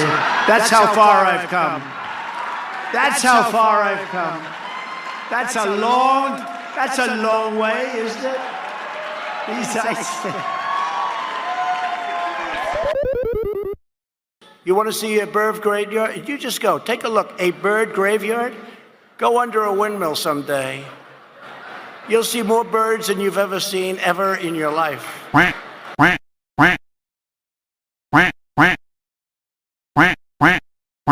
Out front tonight, the breaking news. Trump claims deadly force authorized. The quote. President Trump calling out President Biden after learning that his administration authorized the use of deadly force during the FBI's 2022 raid on Mar-a-Lago during the classified documents probe. According to this filing, the DOJ and the FBI agents plan to bring standard issue weapons, ammunition, handcuffs, and medium and large sized bolt cutters. They were also instructed to wear unmarked polo or collared shirts and to, quote, keep law enforcement equipment concealed. Trump posted on Truth Social this. Crooked Joe Biden's DOJ, in their illegal and unconstitutional raid of Mar-a-Lago, authorized the FBI to use deadly force. Now we know for sure that Joe Biden is a serious threat to democracy. He is mentally unfit to hold office, 25th Amendment, writes President Trump.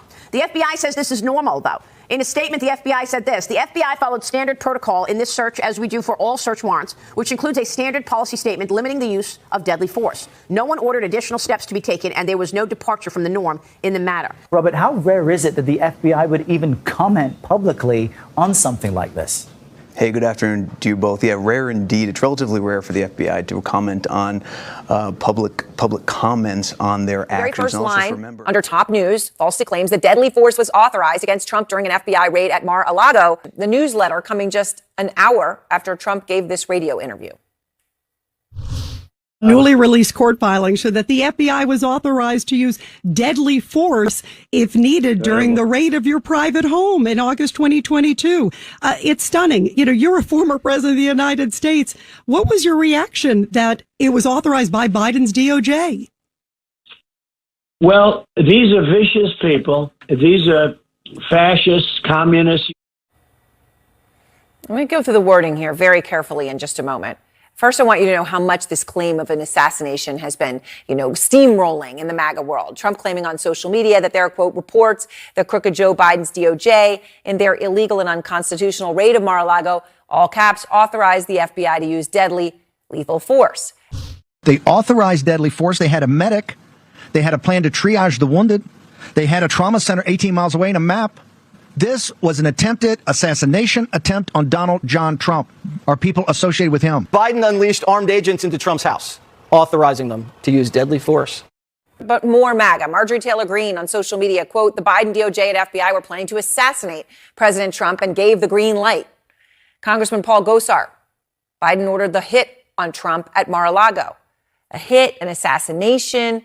These are sitting congresspeople, of course, that I just quoted there, accusing the sitting president and the FBI of trying to assassinate a former president. Now, they're basing this on newly unsealed documents related to the 2022 search of Mar-a-Lago.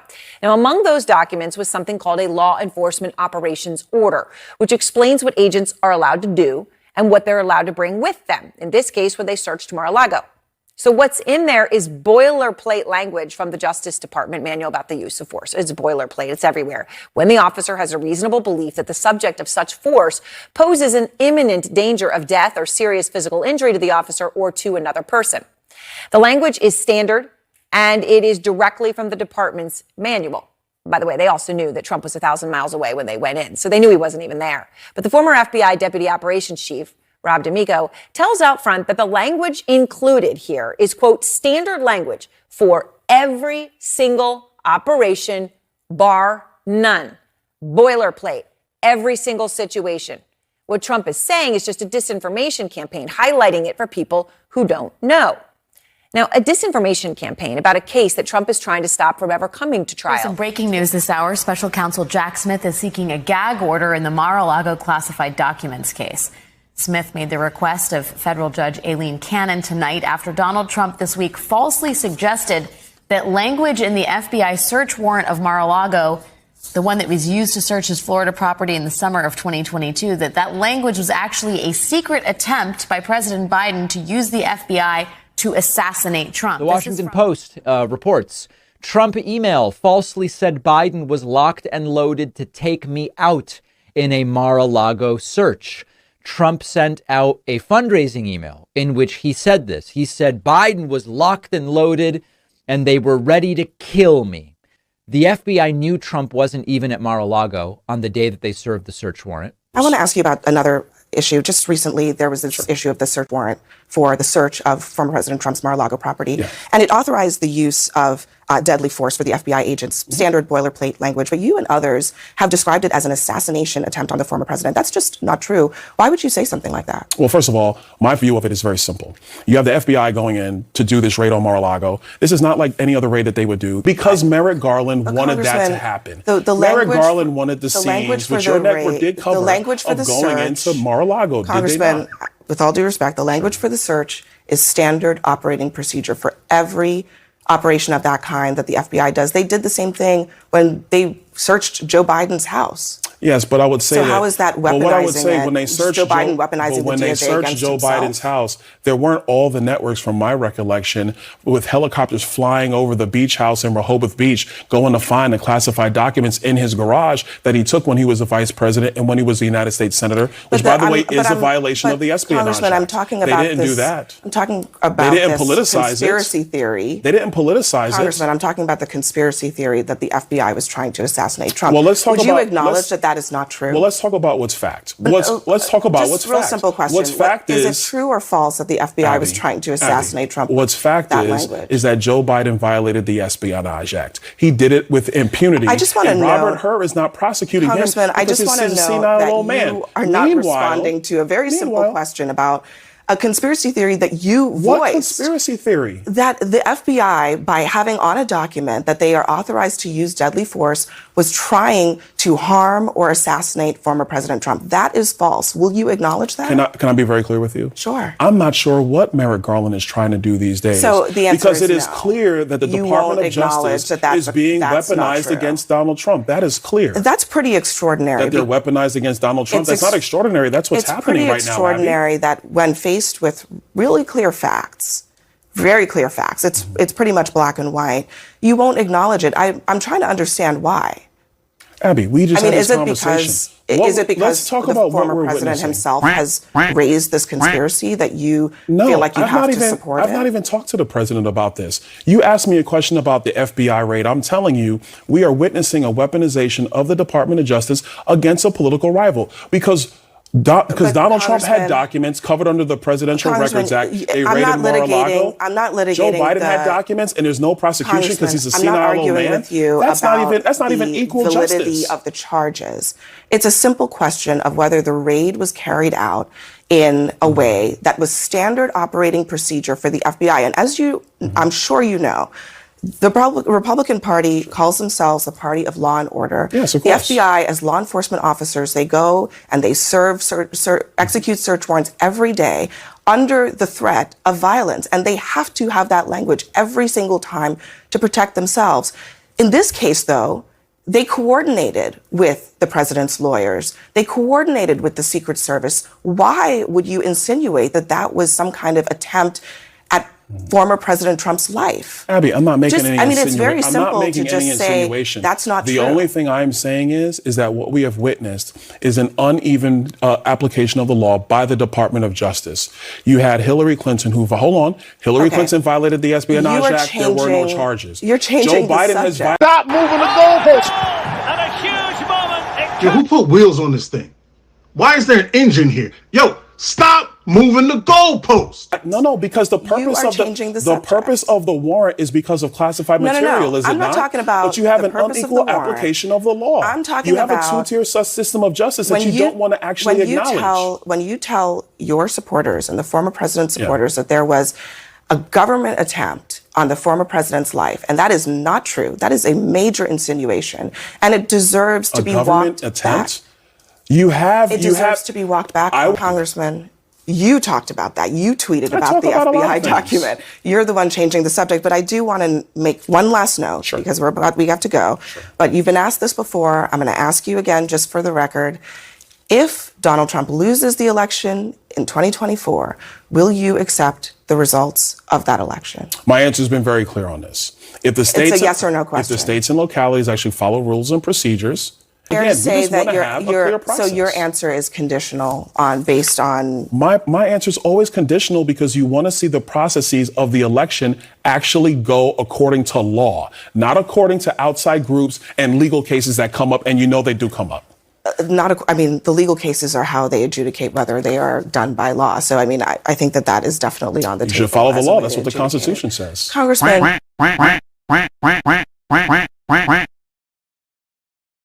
All right. There he is. There he is. Put the spotlight on Representative Byron Donalds, the trash bag human of the week, number 40. This, first of all, shout out to Mike for giving me the sound clip on that moving the goalposts. Appreciate you, Mike. Now back to Byron Donalds. So this guy is an active sitting member on Congress. And he is, when faced with a very low bar, just to say Donald Trump was never in danger, his life is not being assassinated, he decided he was gonna yes massa and go along with anything that supports Trump's bizarre claims because he's trying to get that VP pick. So, MD, what do you think about number 40, lame duck?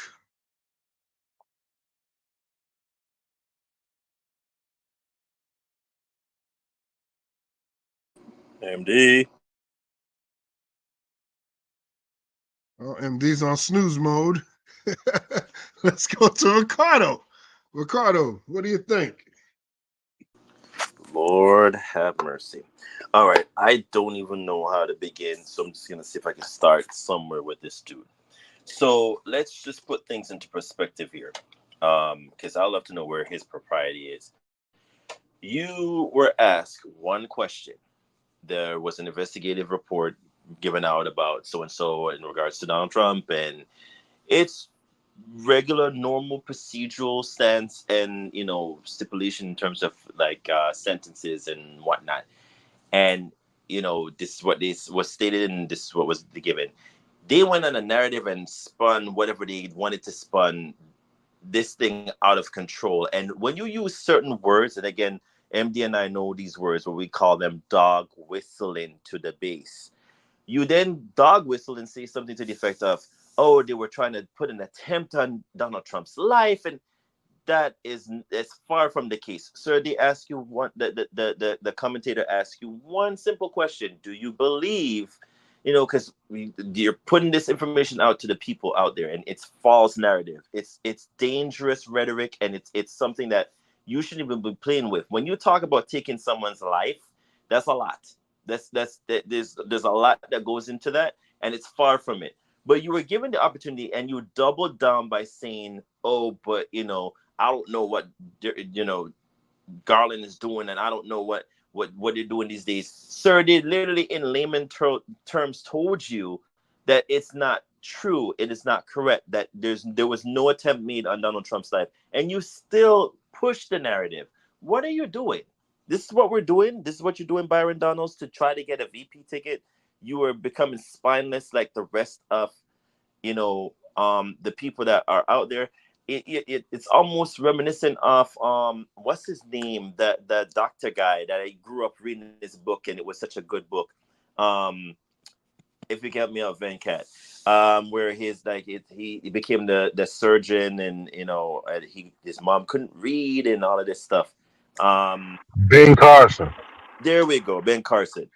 It's, to me, this is almost the equivalent of that. Like, what happened to you guys? You're great assets to this community, but when you walk the toe of, being master slave and doing the bending over backwards, and we don't know at this point. We don't even know if Donald is doing the bending or y'all are doing the bending. Somebody's doing the bending here, but it's not a good look. I'm gonna need y'all to stop this. Like, it's not a good look at all, and it screams desperation, and it screams spineless, and it screams I just want to belong when I really don't need to belong. I'm gonna need y'all to cut that out because it's not a good look, and and you can't help but notice the two contrasting views that it's what's her name on CNN and it's you, and she's literally giving you a pass to actually objective wise state the obvious, and you still double down. What are you guys doing? There was no attempt made. Why? But again, why would Uncle Joe of all people try to take out Donald Trump? Donald Trump could do that himself easily. Like, that's something that he could easily do at any given moment. I don't see why y'all are running with this narrative. And then again, the base is just as stupid and gullible to believe the baseless nonsense lies that you guys are spewing. But I digress, because these people, the megamaniacs that are out there, they don't know better. And if they do know better, they're still under the false narrative and pretense of believing, putting on the blinders on their face and just going with whatever y'all are telling them to do, or whatever y'all are spewing to them to say. It's crazy. Like, stop it. It doesn't make sense. It doesn't look good. It's just objective wise, just stupid all around. But again, we digress. I grabbed my popcorn. I'm waiting for the Kabuki Theater to, it's already started. Where I told y'all from the beginning of the show, I had the butter set up. Just gonna grab the popcorn to see how much of y'all are gonna be willing to fight for this VP ticket, because alas, I'm gonna say this from October of last year, and I'm gonna say it again. He is not going to be the president. No one's gonna pick him, because once the ruling comes out this week, once we see a whole barrage of other stuff that's gonna come into play, because I'm sure they're gonna dig up a whole bunch of grave stuff that he has done throughout the years. It's just going to be a done deal, because a lot of people have made up their minds already or about to.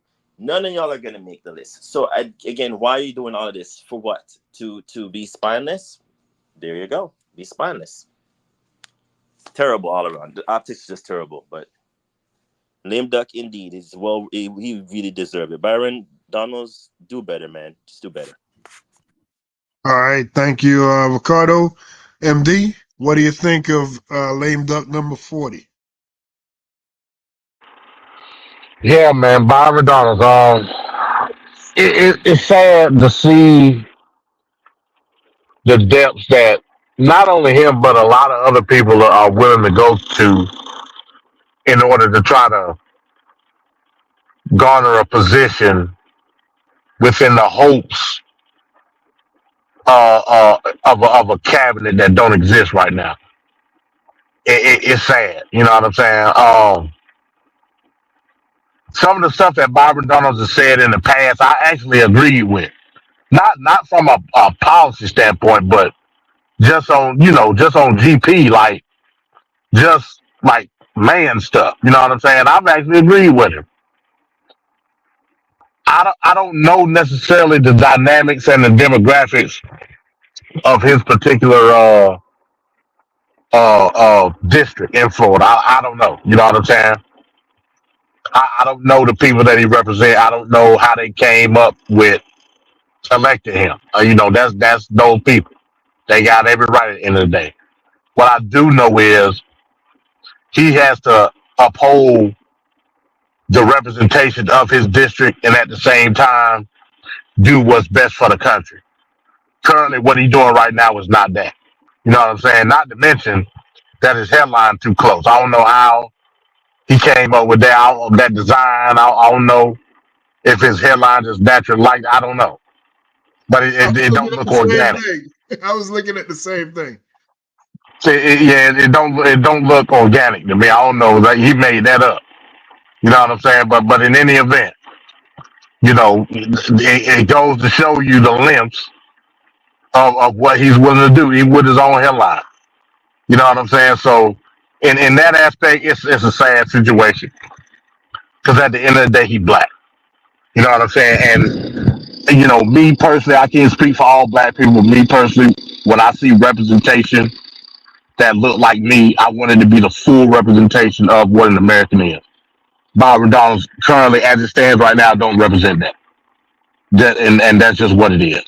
Why, I've never seen in all my days of politics people willing to go to these lengths to try to hope to get a cabinet position. Hope, you know what I'm saying?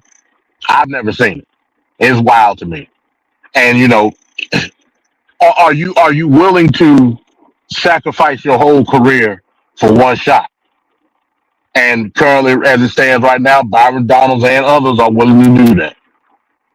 So hey, bet on yourself. Don't get it twisted. But what's going on right now is monumental. And to the length of where you'll say that Biden tried to plot an attempt of assassination on Trump.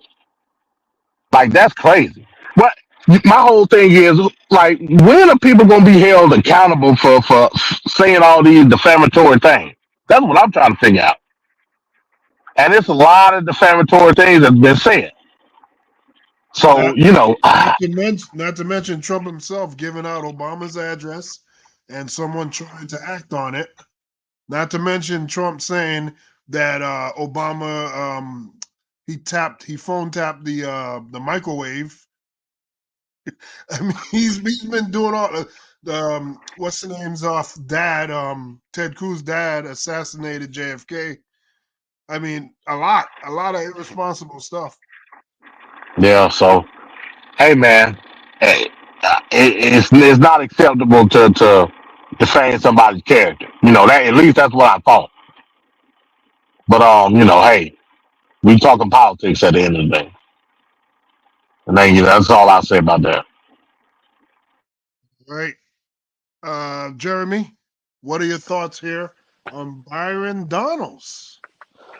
I don't know the whole details on the subject, but if the gentleman is backing Trump and trying to push a false narrative, I don't condone it. Let the truth come out.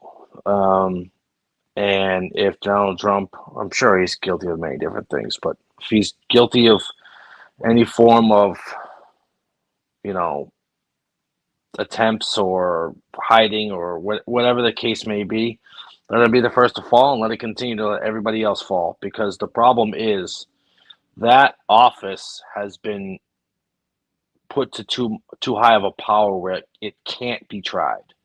So if this falling of Trump in these matters shows that if you're the president, you're not excluded of the law, then I'm all for it. If he's guilty of it, I'm all for it, because I believe justice should be served no matter your political, socioeconomic, whatever status in life. You should be held accountable the same as the next person. You're not above the law. So, like I said, if this man is, backing him and lying for him, he should be caught with, he's hiding it, so he should be guilty along with it. If you are hiding illegal things for someone and you know that it's illegal, you should be held right there with him. You should be right there with him as an accessory, because enough is enough. I'm tired of seeing these politicians get away with murder, quite literally. I'm tired of it. I'm tired of seeing these politicians stick their greedy fingers in everybody's pockets and make people poor and get away with it, basically legally stealing from people and dressing it up as, well, that's what the law says. Well, the law can be wrong. The law can be wrong in a sense of right and wrong. There are unjust laws and there are just laws. Let the just ones maintain and stand, and let the unjust ones fall. You know how I feel about politicians. They're all dirty, greedy, filthy, just awful people. They're awful people. They take advantage of people. They prey on the emotions of people who want change. They prey on the emotions of people just begging for help and for change, and they prey on it. And I have no sympathy for them because they need to be held accountable. This man needs to be held accountable. Trump needs to be held accountable. Biden needs to be held accountable. Clinton needs to be held accountable. Every single one of those crooked individuals, I don't care if you're 90 years old. You can put Bill Cosby in jail, put them in jail. They're no different. You can put an old Bill Cosby after many decades. You can put him in jail, put the men in jail. I mean, they're no different. That's how I feel. Right is right and wrong is wrong. I don't care how you slice it. I don't care what spin you put on. I don't care what word salad you decide to chef up. Wrong is wrong. And if you sift through the nonsense and look to the core, you'll find the truth. The core of right and wrong. You defraud someone, you're wrong. You lie on someone, you're wrong. You manipulate someone, you're wrong. I don't care. There's no gray area. And that's how I feel about it. I have no sympathy nor weak point for them or soft spot for them. They know what they're doing. They're doing it willingly. Let them face it willingly. And that's what I have to say. Well, everybody has to face accountability, I guess, except for Diddy. The jury will now go off and deliberate on... Guilty! That nigga is guilty! Sir, settle down. You have to go deliberate. I don't need to deliberate. Hang that nigga now. I got the rope right here. All right. So now we're going to go through the final sign-off as we've come to the end of the show. I'd like to start off with Ricardo. Ricardo, final sign-off. Yes, sir. So, gentlemen, it was a great productive night. There's a lot going on even right now as we speak. The Israeli soldiers are almost at the very point of getting into central Rafah, and there's a lot that's going to be transpiring in the next coming hours. So, that's to show you how really politically turmoiled this whole week is going to be going. Starting in I guess a couple of hours, because the world community, international community is so against this whole disgusting display of again Netanyahu doing what he wants to do and not listening to anybody's point of view. But I digress. Everybody gets their day, as my wife would say. So he will get his day. Great topics at hand tonight. The show starter, which was the church having so much despicable people in it, and my stance still stands. If you want to be doing your dirty, disgusting deeds of again, Germany, you could disagree with me or not. This is where prostitution comes in. It's either you allow them to do what they need to do, or they're gonna keep doing the same disgusting display. But I do say this: don't be in church and being a bishop and then tiptoeing out and then doing your sexual proclivities. It's not a good look. I would rather you do the worldly thing and just stay out in the world, as opposed to just being in church and then tiptoeing out. You can't be preaching and then telling people another thing. When you're doing the same thing. It's kind of like a conflict of interest, but I digress. But great show. I look forward to next week's show. Good seeing every one of y'all out in the panel, including Twin that was in the chat, and Bones and Daniel and Maria G are missing, but to kill everybody is Mr. Straight Talk as well. Great show. Look forward to seeing you guys soon. And Jeremy, we will have our discussion about prostitution. So, yeah. All right. Thank you, Ricardo. Jeremy, your final sign-off for tonight? My final sign-off for tonight would be, I'm going to leave off. We were talking about these men in these so-called churches. I call them so-called because they are the synagogues of Satan. They're not churches. The church is a certain peculiar people. The church is a holy sanctified people. The church is set apart and different than the world. And there's no difference inside of these so-called churches. So what you're seeing is the synagogues of Satan. I'll leave off with Hosea chapter 4 and verse 9. And there shall be like people, like priests, and I will punish them for their ways and reward them their doings. These are people, the church is a hospital. The one who is the head in being led by the Lord is supposed to help heal the people because he is a shepherd. He is there as a protector, spiritually, naturally. He's not there to fulfill his lusts, because if you don't pick up your cross daily, you're not following Christ. If you do not sacrifice yourself daily to the desires of yourself for the will of the Lord and to live holy and sanctified, you are not of his. And he says it. My sheep will hear my voice, and a stranger they will not follow. So his people will hear his voice. There will be many false prophets, as he said. Many false prophets shall arise, deceiving many. Even the elect shall be deceived, if it be all possible in one scripture.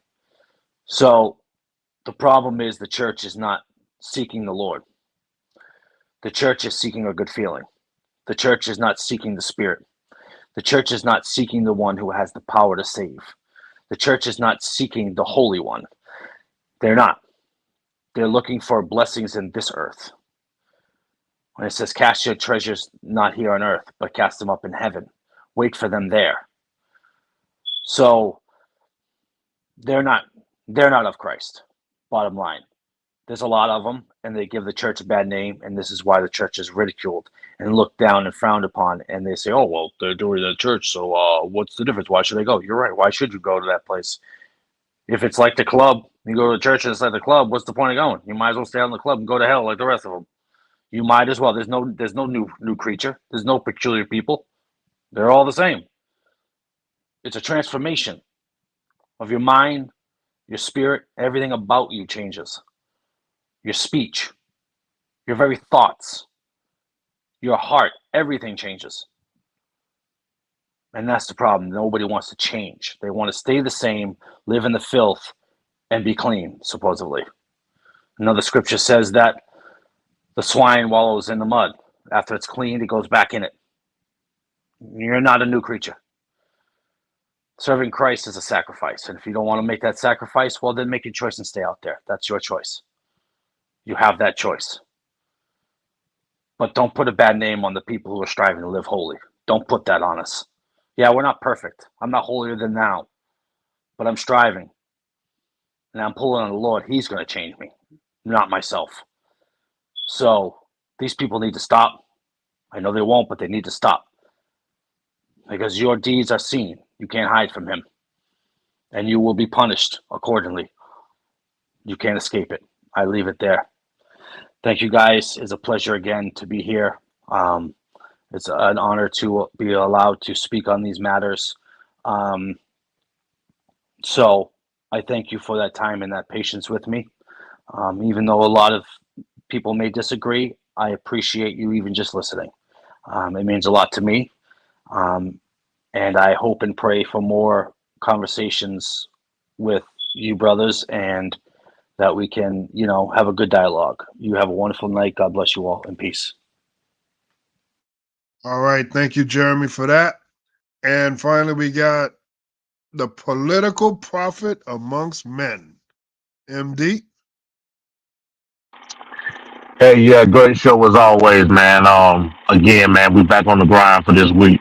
I hope everybody had a good holiday, as we said. Well, as I said yesterday, and yeah, man, I'm dog tired, man. I gotta, I gotta get up too. So, yeah, man, yeah, we'll see y'all tomorrow, Wrestling with Reality, and next week, TFP. That I'm gonna say peace. Thank you. I'd like to thank everyone for tuning in tonight. So we have a very nice viewership, a lot of eyeballs on this show tonight. We appreciate everyone tuning in to us. Check us out every Tuesday, starting at 6:30 p.m. Eastern Standard Time. I'd like to thank Mr. Straight Talk, Trevor. I'd like to thank the panel, the world's most dangerous political panel. You got Ricardo, MD, Jeremy, and of course, we got Mr. Mike. I'd like to thank everyone in the chat. Of course, Tequila. Always great to have Tequila. And she always does right by us. I'd like to thank Daniel Price. He was on fire in that chat. And we appreciate everything you did all night long in the chat because it was great. Also like to say peace to Red Young. And next week, we'll see you next Tuesday, TFP. Until then, everyone have a great evening. Tomorrow, Wrestling with Reality, 6:05, same channel, same place. Hey, All right. hey, ND, quick question for you. Yep. When are you doing that? I don't know if Trevor gave you my number, but Next Monday, bro. Next Monday. next month. Okay. Lock it in. All right. Yeah, Okay. I All don't right. care. I don't care if I got 6 toes, bro. I'm doing it. All right. All right, brother. Thank you so much. I appreciate it. All right, no problem, man. All right. Peace. All right. Everyone have a good evening. Good night. Peace. Good night. Peace.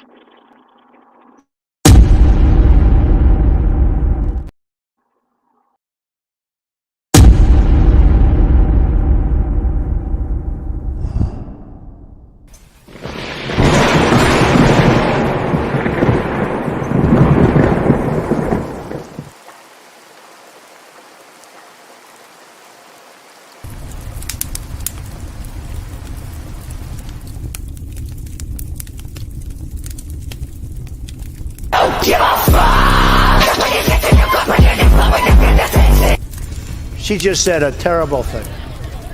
You know what she said? Shout it out, because I don't want to. Okay, you're not allowed to say, and I never expect to hear that from you again. She said, I never expect to hear that from you again. She said he's. That's terrible. Terrible.